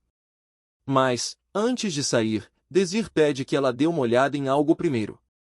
Ela questiona o que é, mas, sem dizer nada, ele apenas desliza um pequeno pedaço de papel sobre a mesa dela. Pegando o papel, ela vê que se trata de um bilhete e acha isso muito antiquado, perguntando retoricamente quem ainda escreve bilhetes hoje em dia. Desir, então, diz que, se o bilhete não a interessar, ela deveria se desfazer dele de maneira segura, pois dentro daquele pequeno bilhete estavam todos os segredos dele, bem escritos e detalhados. Só de ouvir isso, a cor do rosto de Romântica simplesmente desaparece. Ela se apressa em ver o que estava, de fato, escrito no bilhete, e um silêncio agonizante se segue por alguns segundos. Desir então bate palmas e pergunta de forma tranquila se ela estaria disposta a falar com ele agora. Em seguida, uma batida forte é dada contra a mesa por Romântica, e até mesmo o pessoal fora da sala, que não tinha nada a ver com a situação, se pergunta o que havia acontecido. Desir pede que Romântica se acalme, pois isso não seria bom para ela no momento, já que esse é um segredo que ele quer manter apenas entre eles. Romântica queria mesmo saber como esse cara conseguiu descobrir aquilo, mas Desir se antecipa e diz que não tem a menor obrigação de contar. No entanto, era inegável que ela também sabia o motivo pelo qual havia sido colocada na classe beta, e ela cerra os dentes ao ter o real motivo esfregado bem na sua cara por um total desconhecido. Desir aconselha ela se acalmar primeiro e irem lá para fora conversar, já que há muitos ouvidos curiosos por perto, e implica que isso seria o melhor para ela, o que Romântica concorda sem pensar demais. Alguns minutos depois, estão em uma área afastada da sala de aula, onde Romântica pergunta se ele tinha contado para mais alguém, mas Desir diz que nunca contou a ninguém sobre isso. Por outro lado, a maioria dos professores da academia já sabiam, e ele pergunta se haveria alguma outra razão para ela ter sido colocada na classe beta. Isso foi a gota d'água para Romântica, que diz que a academia está a milhas de distância do reino de Prilesha e não tem como eles saberem sobre isso. Desir discorda e diz que ela é muito ingênua quanto à capacidade da academia de conseguir históricos pessoais, além de mencionar que a família dela, que conseguiu sua fama e riqueza através de vendas e trocas dentro do reino Prilesha, subornou um barão no sul que estava passando por problemas financeiros, conseguindo assim seu status de nobreza. Após comprar esse direito, sua família recebeu o sobrenome Von Eru. Desir continua, dizendo que tudo isso aconteceu enquanto Romântica tinha 4 anos, e que a compra da passagem para a nobreza foi só o início do que está acontecendo agora. Romântica fica confusa com isso, mas Desir explica que, não importa quantas vezes ela argumente que é uma nobre, no fim, sua família era inicialmente de plebeus. O segundo ponto é que o professor encarregado da Lua Azul e o professor Nifelica são algumas das pessoas na academia que sabem sobre a verdadeira linhagem dela, e não é novidade que o professor Nifelica odeia e despreza os plebeus. Romântica insiste que tem certeza de que Donovan vai protegê-la, mas Desir pergunta se ela viu como ele trata os plebeus, então ela sabe muito bem que esse certamente não seria o caso. Nesse momento, ela se lembra perfeitamente das palavras de Donovan sobre os plebeus inúteis. Depois de literalmente encurralar ela, Desir pergunta qual decisão ela vai tomar. Ainda se negando, Romântica pergunta se forçá-la a entrar em seu grupo vai fazer com que as coisas corram maravilhosamente bem. Vendo que há alguma verdade nas palavras dela, Desir então decide dar a ela uma condição especial, ele pede 1 mês. 1 mês para ela ficar em sua equipe e decidir por conta própria. Caso não goste, pode sair imediatamente. Olhando meio desconfiada, Romântica percebe que não pode confiar muito no que esse cara diz. Com isso, Desir estende a mão, e Romântica pergunta o que era aquilo. Em seu modo sorridente habitual, ele diz que era um aperto de mão e pergunta se ela vai entrar em sua equipe. Isso a faz olhar para o lado, confusa e nervosa, mas no fim, ela aceita, dizendo que ele era chato desde o dia do exame de admissão, o que ele concorda. Alguns minutos mais tarde, estão no refeitório da academia, onde Romântica usa todas as suas forças para quebrar um pedaço de pão. Após perceber que o pão parecia ter sido feito de cimento, ela diz que era nojento, pois parecia uma pedra. Diante das condições horríveis da classe beta, ela grita de frustração. Romântica então se vira para Desir e pergunta como ele conseguia comer esse tipo de comida. Mas ele responde que isso era até comestível, muito melhor que carne de orc. Sabendo disso, Romântica pergunta se era algum tipo de figura de linguagem, pois não havia como ele servir em carne de orc. De qualquer forma, ela começa a comer e pergunta se ele está ciente de que é bem difícil formar um grupo. Também percebe que, até agora, são só eles dois, e para criar uma equipe oficial é necessário ter ao menos 3 integrantes. Ela tem certeza de que muitos já estão buscando essas equipes, então o que ela está tentando dizer é que ele teria dificuldade em encontrar novos membros, já que ela não é muito conhecida. Enquanto lambe os dedos, ela pergunta se ele tem algo a dizer sobre isso. Desir apenas a observa, sorridente, depois de todo esse falatório, e diz que ela estava implicando que a equipe era horrível no começo, mas parece estar se preocupando demais para alguém que não se importa. Deixando-a corada, ele pergunta se ela decidiu se tornar um membro permanente da equipe. Essa acusação a deixa ainda mais envergonhada, dizendo que isso não tem nada a ver, que ela estava apenas preocupada com a equipe porque teria que passar 1 mês inteiro nela. Então, só estava se preocupando consigo mesma. Irritada, ela joga uma colher nele, mandando-o tirar aquele sorriso idiota da cara. Mas Desir aproveita para dizer que ela não precisa se preocupar, pois já recebeu permissão de um dos professores para criar uma equipe, e quanto ao outro membro, ele já tinha alguém em mente. Tudo o que precisava fazer era persuadi-lo. Sabendo disso só agora, Romântica grita, dizendo que ele deveria ter avisado isso antes. Um pouco mais tarde, a dupla apaixonada estava indo encontrar o novo integrante do grupo. Depois de andarem em silêncio por um tempo, Romântica decide perguntar quem era a pessoa que estavam procurando. Desir fala que o nome dele é Pran Schneider. Finalmente, chegam ao que parece ser uma sala de treinamento ou um lugar para aulas de combate. Pelo pessoal esperando na arquibancada e pelas armas de madeira preparadas, dava para saber que estavam esperando um duelo. Como de costume, os snobs da classe alfa estavam criticando tudo à sua frente. Por outro lado, Desir e Romântica estavam na arquibancada, onde ele comenta que não sabia que uma aula conjunta com a classe alfa estava acontecendo. Ela diz que as coisas ficaram interessantes. Romântica questiona se ele não havia dito que tinha um aluno ali que seria um possível candidato para a equipe e pergunta quem é. Desir se lembra desse aluno de sua vida passada. Ele é Pran Schneider, um mestre espadachim da classe Beta que sobreviveu por 9 anos dentro do mundo das sombras. Seu excepcional talento, sua força de vontade e determinação o levaram ao limite, permitindo que ele polisse e dominasse suas técnicas de perfuração. Só de observá-lo, qualquer um poderia dizer que ele realmente era um mestre da espada. Desir então fala para a Romântica que esse cara é um mestre espadachim extremamente talentoso, e é bem provável que ele seja a pessoa mais forte da classe Beta. Isso deixa a Romântica curiosa para saber quem é. Olhando para alguém se aproximando pela esquerda, Desir diz, aquele cara ali.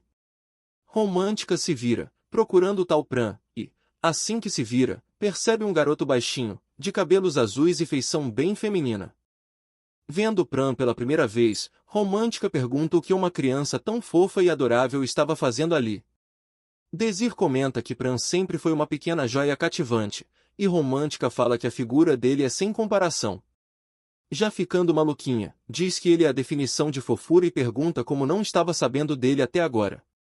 Ela então começa sua paranoia, pensando até mesmo em adotar Pran para cuidar dele como um filhotinho, mas, vendo ela babar como uma maluca, Desir tem um olhar de nojo no rosto. Mudando da arquibancada para a arena, podemos ver Pran observando as armas de treinamento, até que, por fim, decide qual vai usar e, sem muita enrolação, ele a saca do estande. Porém, ao fazer isso, Desir o olha de forma assustadora e meio confusa, e não era para menos, já que, diferente do que Desir pensava, Pran pegou uma espada que era certamente maior do que ele. Coçando o queixo, Desir então se questiona se estava se confundindo com suas memórias, mas isso não podia ser, pois ele sempre o via usando uma rapieira em sua vida passada. Mas Romântica chama a atenção para os magos adversários. Nesse momento, um cara ruivo sobe na plataforma e fica frente a frente com Pran, e, só pelo olhar desse cara, dá para ver que ele não se acha pouca coisa. Respeitosamente, Pran se curva e rapidamente se apresenta como Pran Schneider, da classe Beta, mas o ruivo arrogante apenas diz que nunca vai cumprimentar um perdedor da classe Beta como ele. Com os dois prontos, o juiz manda que todos se preparem e coloca a bandeira vermelha à frente. Com isso, é dada a largada para o início da luta, e, tão rápido como um raio, Pran tenta acertar um golpe frontal no ruivo, que, depois dessa pancada, com certeza sentiu que o baixinho aqui não está para brincadeira. Rapidamente, eles se separam um do outro, com o ruivo tendo que recuar, mas isso não dura muito, pois Pran, mais uma vez, vem com um ataque usando sua espada gigante. E isso foi só o começo, pois, a todo momento, ele tentava manter o ruivo pressionado.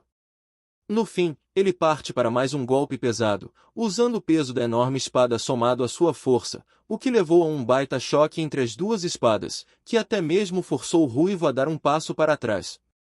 No fim, ele acabou encurralado como um rato na beira da arena, enquanto Pran havia deixado um baita estrago no chão e ainda parecia bem para continuar a luta. Depois de assistir ao início da luta, Desir percebe que Pran estava apenas balançando a espada de um lado para o outro sem qualquer técnica, mas o mais estranho era ele não estar usando sua rapieira.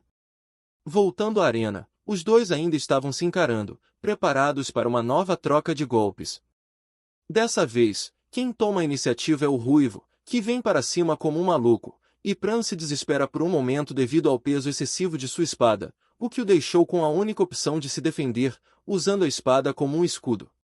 Ao fazer isso, ele deixou uma brecha, o que foi suficiente para deixar o ruivo confiante, e a troca de golpes volta a acontecer. Mas, dessa vez, quem está oprimindo é o ruivo, com uma chuva de ataques. Pran, nesse momento, percebe que seu adversário era muito rápido e acha que vai precisar de uma brecha, mas, com essa espada enorme, duvido que possa fazer alguma coisa. Voltando à luta, o Ruivo estava vindo para um ataque frontal, e Pran percebe que, se não tem uma brecha, ele mesmo iria criar. Ambos se veem frente a frente como verdadeiros malucos, e Pran pensa que essa era sua oportunidade. Porém, o golpe que ele achava ser sua chance acabou passando direto, sem acertar nada. Vendo a cara sorridente do Ruivo, ele percebe que isso não foi nada mais que um simples blefe, ou melhor dizendo, uma finta. Depois do golpe, Pran manteve o braço erguido para segurar a espada, mas esse foi um baita erro de sua parte, já que ele recebeu um golpe no braço. Com isso, sua arma foi arremessada para longe, deixando-o indefeso e derrotado no chão. Vendo a espada caída, ele não tinha outra opção senão aceitar sua derrota, e, com isso, ele se rende. Mas algo na cara do Ruivo me diz que ele não aceitou essa vitória numa boa.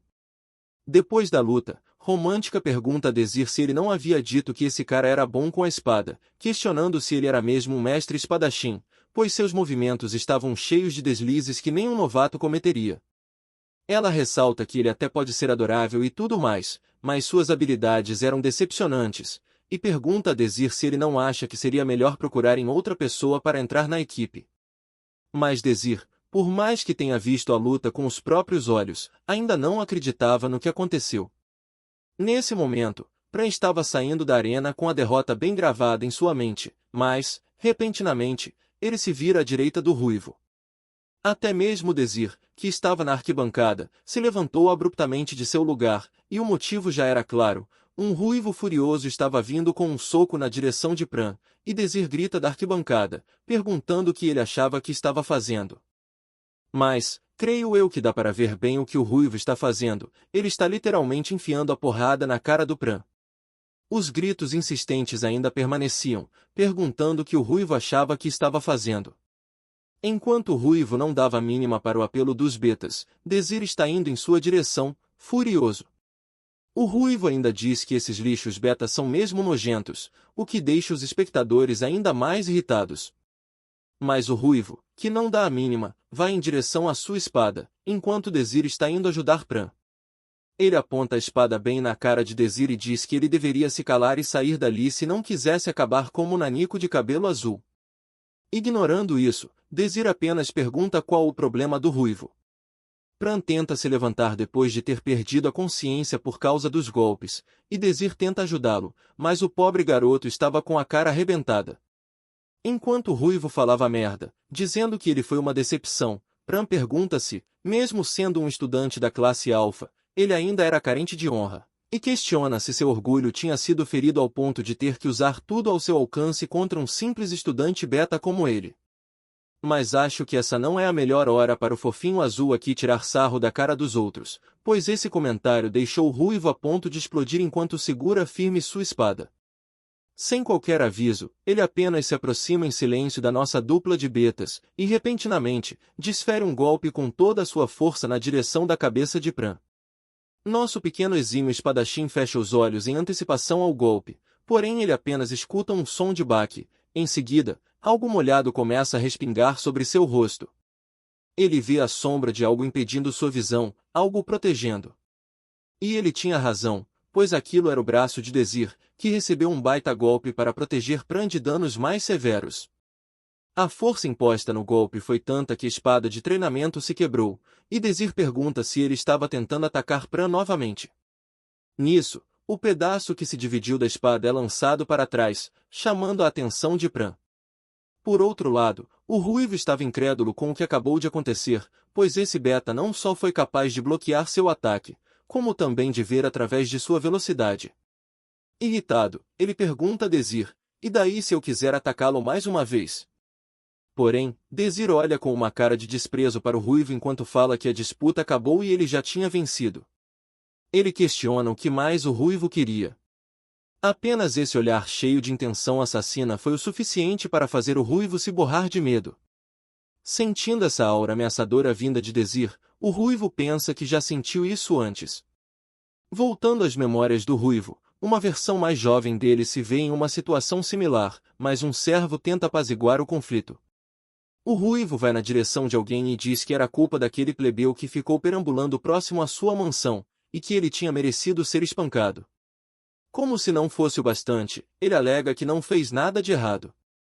Porém, seu olhar arrogante rapidamente desaparece de sua cara, e não é para menos, já que um homem de cabelos brancos à sua frente o olhava com o mesmo olhar penetrante e sem vida.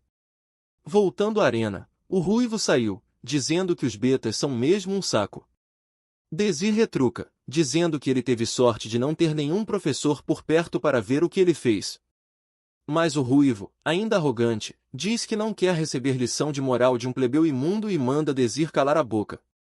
Enquanto se afasta, o ruivo dá uma olhada em Desir e pergunta quem diabos era esse miserável.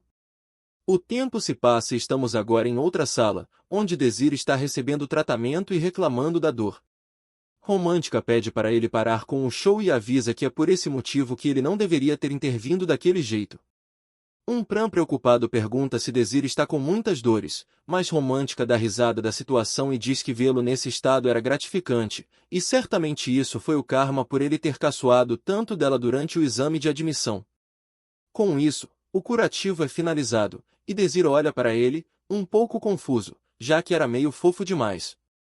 Aproveitando a oportunidade, Pran pede desculpas por ter causado tantos problemas, pois, no fim, acabou privando Desir de sua rotina diária por causa da mão dominante dele. Desir pede que o baixinho não esquente a cabeça com isso, pois, afinal de contas, foi ele quem decidiu intervir. Meio culpado, Pran insiste em fazer tudo ao seu alcance para resolver a situação. Desir insiste que está tudo bem, mas Pran, com sua cara de cachorro abandonado, diz que acabou envolvendo Desir em sua bagunça, além de ter feito com que ele também se tornasse inimigo da classe alfa. Porém, Desir, mais uma vez, mostra seu sorriso e diz que já sabia muito bem no que estava se metendo quando se intrometeu. Pran, meio corado, pergunta se é sério, e Romântica apenas pensa que ele é muito fofo. Conversas à parte, nosso garoto espadachim de cabelos azuis decide se apresentar, informando seu nome, Pran Schneider. Com isso, os outros também fazem o mesmo, sendo Romântica chamada de Eru e Desir, de Armand, dizendo que é um prazer conhecê-lo. Desir acaba chamando Pran de Sr. Schneider, mas Pran o corrige, dizendo que pode chamá-lo pelo primeiro nome, sem problemas. Desir, então, o chama de Sr. Pran, mas o nanico balança a cabeça e pede que o chamem apenas de Pran, sem precisar de tanta formalidade. Dessa forma, todos aceitam, e, de agora em diante, o chamarão de forma casual. O azulzinho fica todo envergonhado com os novos amigos. Por outro lado, Desir se perguntava por que o rapaz estava corando, mas deixa isso de lado, já que ele parecia feliz. Após isso, o sino toca e o grupo de betas percebe que já estava tarde. Pran dá a ideia de irem embora juntos, chamando Desir de senhor. Do lado de fora da sala, Desir diz que Pran não precisa ser tão respeitoso com ele, mas o garoto insiste em falar assim. Desir tenta convencê-lo, dizendo que tem a mesma idade, mas Pran insiste em tratá-lo dessa maneira. Com isso, Pran se curva, agradecendo por tudo que fizeram por ele hoje, e diz que fará de tudo para pagar sua dívida. Se houver algo que ele possa fazer, pede que não hesitem em pedir.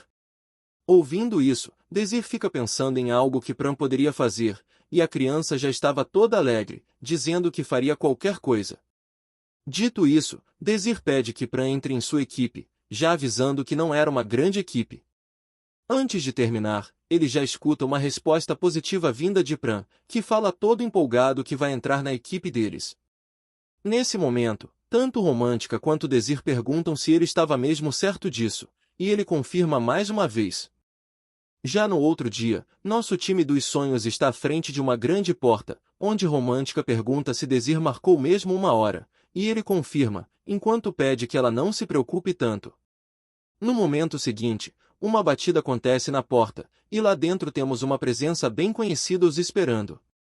Eles logo vão entrando na sala e já pedem desculpas pelo incômodo, e a professora lá dentro fala que já os estava esperando de qualquer maneira. Desir diz que já fazia um bom tempo que ele não via a professora Bridget, e dessa vez a moça está bem vestida, até demais, para receber seus alunos. Bridget concorda com Desir, dizendo que já fazia mesmo muito tempo, e pede que eles entrem e se acomodem. Desir agradece a hospitalidade. A professora percebe o machucado no braço de Desir e pergunta se algo aconteceu, mas ele diz que isso não foi nada grave para se comentar. Com isso, um chá é servido e Desir agradece por ela ter encontrado tempo para eles em sua agenda apertada, mas ela apenas diz que eles não deveriam se preocupar com isso. Indo direto ao ponto, ela diz que ficou impressionada com os resultados de Desir durante o exame de admissão e que estava realmente surpresa ao vê-lo indo tão bem daquele jeito, já que nunca o viu desempenhar naquele nível de precisão antes. Essa pergunta deixa nosso mago do futuro meio envergonhado, perguntando se foi tão bom assim. Bridget, então, lista os pontos como um alto nível de implementação e aplicação de magia, sendo essa a primeira vez que ela o vê se desempenhar tão brilhantemente. Desir até tenta dizer que não era grande coisa, mas Bridget diz que a Jester era a favorita para ganhar, e mesmo assim ele a derrotou. Isso tudo dele agora era apenas modéstia. Ela se lembra dos dias em que ensinou magia a ele e diz que, naquele tempo, Desir vivia reclamando que não podia aprender magia. E olha para ele agora, Desir foi tão magnífico que era como se ele estivesse traindo suas expectativas. Ele então percebe que exagerou no exame de admissão, e começa a suar como se estivesse num exorcismo. A professora então começa a dar risada, dizendo que estava apenas implicando com ele, e manda ele se apressar e beber o chá antes que esfrie, pois essas folhas de chá são realmente caras e difíceis de achar. Com essa ordem, ele apenas decide beber logo. Ver Desir ser tratado dessa maneira era uma diversão e tanto para a romântica. Em todo caso, a professora diz estar feliz por ele estar indo tão bem, e, olhando para as crianças, ela pergunta a Desir qual seria o motivo da criação de sua equipe. Desir diz que pretende fazer o exame de promoção junto de seus colegas para fazer com que eles avancem para a classe alfa. Essa simples alegação por si só já foi o suficiente para Bridget se interessar. Ela então pergunta se Desir sabe que essa seria uma tarefa extremamente difícil, mas ele apenas responde que estava se preparando. Antes que a conversa prossiga, Pran faz uma pequena interrupção. Ele faz a pergunta que todos querem saber: o que é essa coisa de fazer eles subirem para a classe alfa e como ele conseguiria fazer isso? Nisso, a professora começou uma explicação, falando que, na academia, existe um sistema de ranking, assim como um teste que promove os rankings dos estudantes da academia. Esse teste consiste em algo como um torneio, e assim são selecionados 30 estudantes. Após essa seleção, os alunos são submetidos a outro teste, onde vão ser postos em um mundo das sombras de 5ª categoria e serão incumbidos de uma missão específica. Os alunos que conseguirem concluir esse mundo das sombras ganharão um título especial conhecido como Dígito Único. Assim como Desir comentou antes, dependendo da colocação nesse teste, você tem a opção de avançar da classe beta para a classe alfa. Porém, o avanço que Desir está planejando não é algo simples, já que ele não quer só a promoção para a classe alfa, como também almeja ser um dos melhores estudantes da academia e obter o dígito único. Ela então pergunta se não era isso que Desir estava almejando, e, com a maior tranquilidade, ele concorda com um belo sim. Isso foi motivo suficiente para a romântica se levantar do lugar e perguntar do que ele estava falando. Ela questiona se ele ficou louco ou algo do tipo, pois ser escolhido dentre os 30 melhores alunos, e mesmo que sejam selecionados entre os 30 estudantes, eles ainda seriam rejeitados por serem alunos da classe beta. Ouvindo isso, a professora Bridget concorda que isso era mesmo verdade, e normalmente os 30 selecionados entre os melhores alunos são a elite de equipes com ótima reputação, e todas elas são equipes conhecidas da classe alfa. Então, se um aluno da classe beta for selecionado, podem ocorrer coisas desagradáveis. Pran sabe que eles farão todo o possível para eliminá-los porque são alunos da classe beta, e Bridget concorda, dizendo que assim eles colocarão um alvo em suas costas e certamente serão alvejados pela classe alfa. Mas Desir afirma que é por esse exato motivo que eles precisam almejar o dígito único. Romântica se surpreende que ele estava mesmo falando sério. Entretanto, Desir pede que a professora considere seu raciocínio. Ele pergunta o que ela acha que vai acontecer quando os alunos da classe beta, que todos os alunos da classe alfa subestimaram, forem capazes de sobreviver até o final com apenas 3 membros na equipe e conseguirem atingir o dígito único.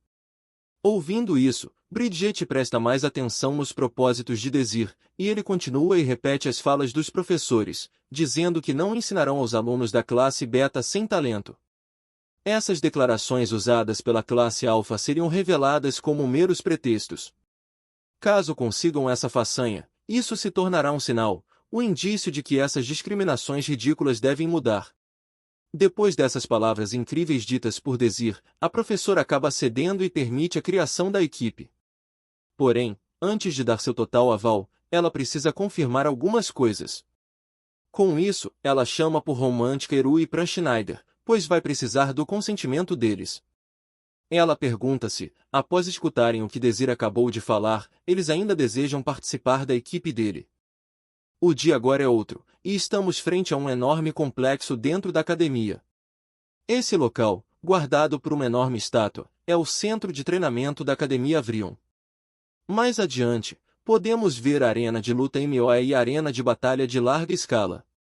Romântica então comenta que o lugar era muito incrível, e Désir diz que é uma pena, mas não podem usar essa área de treinamento também. Somente os alunos da classe alfa possuem acesso a esse lugar.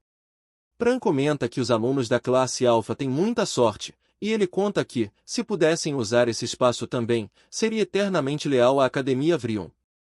Após andarem por um bom tempo, finalmente chegam ao último andar do centro de treinamento, mas Romântica não fica nada contente ao ver o lugar em que vão treinar a partir de hoje. A sala parecia um depósito abandonado, e Romântica pergunta se Désir estava mesmo querendo buscar um lugar desses para treinar. Pran comenta que isso era bem diferente se comparar ao que viram no caminho até aqui. Ele então começa a tossir por causa da poeira, mas algo pequeno vem em sua direção rapidamente, e com seu olhar afiado ele rapidamente percebe o que era, o que o faz gritar em pânico logo em seguida. Com essa gritaria, Romântica se vira perguntando o que aconteceu para ele estar assim, mas Pran, em pânico, diz que certamente tinha alguma coisa ali. Ele jura que viu algo correndo no chão. Désir tenta tranquilizá-lo, dizendo que esse lugar não é usado há anos e que devem haver alguns ratos usando esse lugar como ninho. Mas essa fala não ajudou muito, pois Romântica estava quase tendo um ataque enquanto pensava em sair dali o mais rápido possível. Ela tenta fugir da sala, mas Désir agarra pela blusa e diz que está tudo bem, pois, após algum tempo, ela nem vai mais se incomodar com os ratos. Ela grita, mandando-o parar de empurrá-la de volta para a sala. Ela entra em pânico, dizendo que os ratos vão matá-la. Porém, Désir diz que ela não vai morrer com isso. Ele ativa um interruptor e logo a sala escura se ilumina completamente, revelando um lugar mais espaçoso do que o esperado. Désir, vendo isso, já pensa que o lugar não é nada mal, porém nossa criança ali estava quase sem alma no corpo. Romântica até diz que o lugar não vai ficar tão ruim assim depois de uns toques finais, mas logo após ela terminar sua frase, as luzes se apagam novamente. Para surpresa de todos, vários olhinhos vermelhos surgem na escuridão da sala. Désir comenta que isso é bem mais do que ele estava esperando encontrar aqui. Romântica já entra em desespero, gritando como uma louca. Porém, Pran simplesmente desligou os motores após ver os ratos. Mais tarde, podemos ver uma cena um tanto estranha, onde Désir está sendo agarrado por Romântica enquanto tenta manter Pran de pé. Ele então pergunta se Romântica não planejava descer, e como resposta ele recebe um sonoro e agudo não. Ele pensa consigo mesmo se ela realmente não iria soltá-lo, e olha sutilmente para as pedras na parede que estavam responsáveis pela iluminação. Ele então diz a Romântica que, se for assim, não há outra coisa a se fazer. Nisso, ela até tem um olhar de esperança no rosto, enquanto pergunta se iriam sair dali, mas Désir estava se referindo às tarefas. Ele diz que vai cuidar dos ratos, enquanto isso, Romântica se encarrega da limpeza. Ela fica furiosa com essas ordens e pergunta do que ele estava falando, pois nem morta ela usaria esse lugar. Porém, Désir a chama com um tom sério, com sua cara sorridente habitual, apenas diz que vai usar essa sala. Só de ouvir essas palavras, Romântica já entende que não conseguiriam mudar a decisão dele. E o pobre Pran, que ainda estava inconsciente, nem pôde opinar sobre o assunto. Um tempo se passa e voltamos à mesma sala, um pouco mais tarde. Nossa criança de cabelo azul havia acabado de acordar de seu desmaio. Ele se levanta confuso, sacudindo a poeira, e pergunta onde estava. Nisso, ele resolve subir as escadas e ir na direção da sala, enquanto pede licença ao entrar. Désir fica feliz que ele esteja acordado, dizendo que já estavam planejando ir acordá-lo. Mas Pran tem uma surpresa ao ver que a sala já estava completamente limpa, e ele percebe que eles limparam o lugar sem ele, ainda mais com Désir estando com o braço machucado. Désir tenta acalmá-lo, dizendo que está tudo bem. Por outro lado, Pran diz que era óbvio que ele iria se preocupar. Ele então pergunta a Désir por que ele está sempre fazendo essas coisas. Désir pede desculpas e fala novamente que ele não precisa se preocupar. Virando-se, ele diz que agora que Pran estava acordado, eles poderiam ir. E Romântica suspira, dizendo que precisa de um banho. Porém, Désir estava se referindo ao treinamento. Ele se vira e pergunta se eles estão preparados. Voltando ao dia da formação da equipe, mais precisamente quando estavam dando seu consentimento, Romântica pensa que não dá para acreditar nisso, pois ele sabe bem que há muitas pessoas mais fortes que ela na academia. Não importa o quanto pense, ela acha impossível uma maga de segundo círculo como ela chegar aos 9 melhores, porém isso só se ela estiver sozinha, o que a faz olhar para os futuros integrantes do grupo. Suspirando, enquanto imagina os problemas futuros, ela diz que Désir é mesmo um cara bem chato, e com isso vem a confirmação de que ela está disposta a entrar na equipe de Désir. Voltando ao momento presente, ela bate na cabeça enquanto diz que nem fazia tanto tempo que concordou em entrar para a equipe, mas já está se arrependendo de tomar aquela decisão tão rapidamente. Ela olha para Désir e aceita começar o treinamento agora mesmo. Mostrando um pouco de impaciência, ela manda a eles se apressarem. Pran comenta que é uma surpresa que tem uma sala tão grande e vaga no quarto logo ao lado, e Désir avisa que, a partir de hoje, vão usar esse lugar tanto como sala de treino quanto como escritório. Depois de um tempo procurando algo na caixa, ele finalmente encontra, e Romântica pergunta o que era, mas se surpreende ao ver que era uma bola, o que a faz perguntar se iriam usar isso no treinamento. Apontando a bola para ela, Désir diz que ela precisa de mais atenção e melhorar sua velocidade de conjuração. Romântica então diz que, se ele está falando de velocidade de conjuração, ele pode ficar sabendo que a dela é bem alta, e o lembra que ele testemunhou isso em primeira mão no exame de admissão. Désir concorda, dizendo que a velocidade de conjuração daquela magia não foi tão ruim, porém esse seria o caso se ela fosse uma maga sem talento, já que os alunos da classe alfa ultrapassam aquela velocidade em mais de 100 vezes. Ele a lembra de que ela estará lutando contra pessoas enquanto estiver em desvantagem, e mesmo que sua capacidade esteja emparelhada com a dos alunos da classe alfa, passar no exame ainda seria uma tarefa complicada. Romântica pergunta se Désir possui algum método de consertar esse problema em tão pouco tempo, e, obviamente, ela recebe um sim como resposta. Mostrando a bolinha, ele diz que vão usar isso.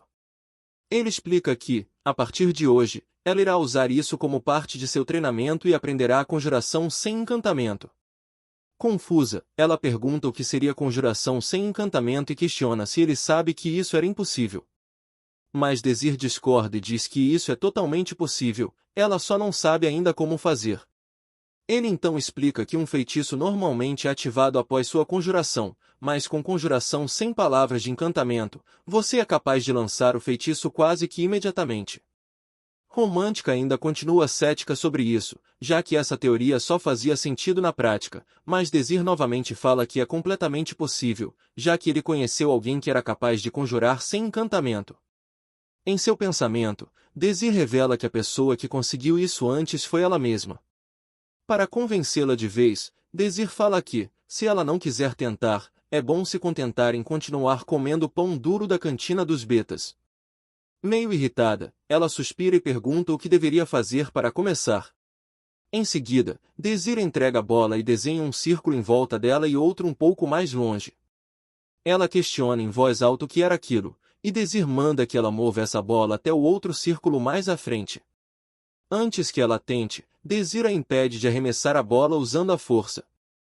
Ele diz que é proibido usar força física nesse treinamento, pois, a partir de agora, ela deve manipular as correntes de ar ao redor da bola para movê-la até o círculo. Ela acaba aceitando o desafio, ou melhor, o treinamento. Desir sabe muito bem que controlar as correntes de ar em volta de um objeto é como dar asas a um humano, parece mais fácil falar do que fazer. Para pessoas normais, compreender essa concepção é algo árduo, mas estamos falando da romântica. Desir tem total confiança de que ela pode conseguir. Caso ela passe por esse treinamento, poderá lançar magias de primeiro nível sem usar encantamento.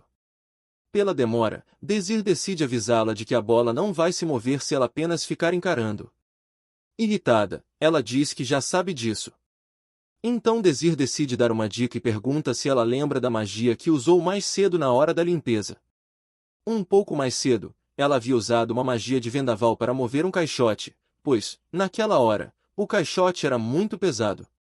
Desir pede que ela tente se lembrar da sensação de quando usou aquela magia. Ele explica que ela usou magia para mover algo no seu caminho, e ela certamente sentiu que queria mover algo usando o poder do vento. A única coisa que Romântica conseguia se lembrar daquele momento, porém, era de Desir nervoso por ela ter quebrado o caixote e feito uma bagunça. Depois da dica, ela diz que vai tentar se lembrar da sensação que teve mais cedo. Então, ela se agacha novamente e mentaliza a bola se movendo com o poder do vento. De certa forma, ela literalmente conseguia visualizar as correntes de vento se formarem em volta da bola. Depois de alguns segundos insistindo no que estava fazendo, a bola finalmente se move. Com isso, ela aponta toda empolgada, dizendo que funcionou. Desir elogia, dizendo que foi muito bom, e pede que ela continue praticando. Enquanto Romântica ficava toda boba por receber um elogio, Desir se vira para outra direção. Agora era a vez do nosso querido e fofo espadachim, Pran. Ele já vem todo empolgado, perguntando se agora era sua vez de treinar e o que deveria fazer, e se deveria apenas treinar com a espada. Desir fica um pouco pensativo com isso, mas logo diz que, sinceramente, não há nada que ele possa ensinar para ele. Pran, sem entender nada, questiona por que ele disse algo assim. Desir explica que Pran já é um exímio espadachim, e já é forte o bastante para passar pelo teste de aptidão, pois o número de alunos com as mesmas habilidades que ele na classe alfa certamente é 0.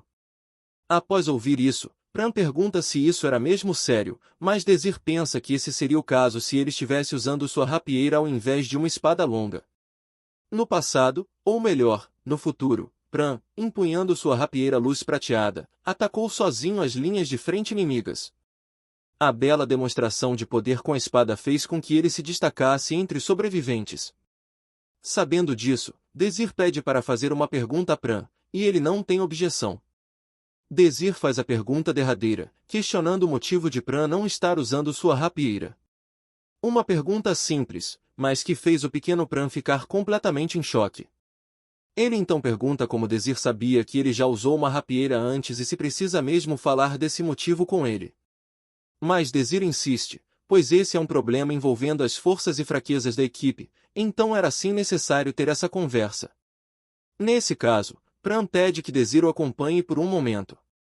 Eles saem do salão e, durante seu caminho, Pran pergunta se estava mesmo tudo bem deixar Romântica para trás naquela situação. Ele se referia a ela, que estava toda empolgada com seu treinamento e disse que eles podiam ir, e Desir fala que ela estava bem tranquila em deixá-los sair. Após confirmar isso, eles continuam a andar. Pran conta um pouco sobre si, dizendo que nunca conheceu seus pais. Sua mãe era uma plebeia e seu pai, aparentemente, um nobre de uma grande família, o que faz dele uma criança bastarda. O que ele estava prestes a mostrar era um item deixado para trás pelo seu pai. Após chegar em uma sala, Desir se senta e aguarda. Momentos depois, Pran retorna à sala dizendo que espera não ter feito ele esperar demais. Desir, ao se virar, pergunta se esse é o tal item, e Pran confirma, dizendo que sim, essa era a rapieira que seu pai havia deixado para ele antes de partir. Desir pede para vê-la mais de perto por um momento, mas, assim que a pega, sente algo estranho. Mesmo sendo uma rapieira, ela ainda era muito leve, e ele pensa se é possível fazer ataques adequados usando isso. Porém, ao observar mais os detalhes, ele percebe que existe uma inscrição no cabo. Continuando a explicação, Pran conta que encontrou a rapieira aos 6 anos e acreditava ser uma espada que seu pai havia deixado para ele. Daquele ponto em diante, começou a praticar suas habilidades com a espada, pois, caso um dia pudesse encontrar seu pai, queria ser um filho de quem ele pudesse se orgulhar, empunhando a espada que ele havia deixado para trás. No entanto, sua mãe sempre o olhava com os olhos em prantos e cheios de preocupação. Alguns anos mais tarde, quando sua mãe já não estava bem de saúde, ela lhe perguntou se ele havia entendido que nunca deveria procurar por seu pai. Tristemente, Pran concordou na época, mas sua mãe disse que seu pai vivia em um mundo totalmente diferente do deles, e ele não questionou. Sua mãe pediu ainda que ele não ficasse triste, pois ela o amava e sempre continuaria o amando. Voltando ao presente, Pran diz que, mesmo em seu leito de morte, sua mãe se recusava a dizer o nome de seu pai. Desir entende o porquê de a mãe de Pran ter feito isso, já que filhos ilegítimos são vistos como um símbolo de desgraça pelas famílias nobres. Se Pran tivesse visitado seu pai como filho ilegítimo e sem qualquer status, havia uma grande chance de que ele nem tivesse conseguido entrar na academia. Com isso, Desir percebe que, mesmo após a morte, a mãe de Pran ainda o estava protegendo. Porém, Pran diz que, mesmo após o aviso de sua mãe, ele ainda queria saber quem era seu pai, e, por esse motivo, ele veio para a Academia Vrion. Lá, é um lugar onde nobres de múltiplas nações atendem, e, por isso, ele pensou que poderia conseguir alguma informação. Então, ele decidiu checar a espada, que foi a única coisa que seu pai havia deixado para trás. Mas, após a rapieira ser inspecionada, ele descobriu que não passava de uma espada de ferro barato. Ele se levanta, irritado, dizendo que a única coisa que seu pai havia deixado para ele e sua mãe era uma maldita espada de ferro simples e barata. Um item desse nem se pode chamar de lixo, pois foi tudo que ele deixou para eles. Por anos, Pran sempre a considerou como algo especial e valioso, mas, jogando a espada para longe, diz que ela não passa de um item inútil.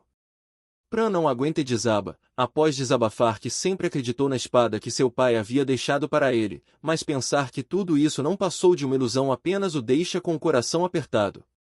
Desir, ouvindo essa história, percebe que isso realmente não era algo simples de se resolver. Já era noite e Desir, do lado de fora, pensa sobre a situação de Pran e como não havia nada que ele pudesse fazer para ajudá-lo naquele momento.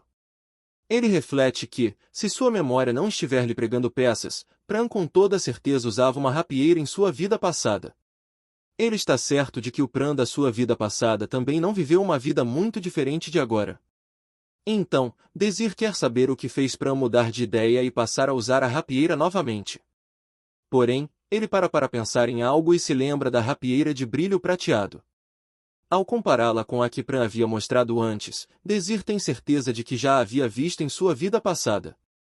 Salve galera! Passando aqui no final do vídeo para agradecer a todos que assistiram até aqui, peço a todos que deixem um like e se inscrevam no canal para me ajudar a trazer ainda mais vídeos. E me mandem sugestões de novas obras e falem se estão curtindo essa que acabaram de assistir. E é claro, não se esqueça de ativar o sininho para não perder o lançamento dos próximos vídeos. Espero vocês aqui no próximo vídeo. Um abraço a todos e até a próxima.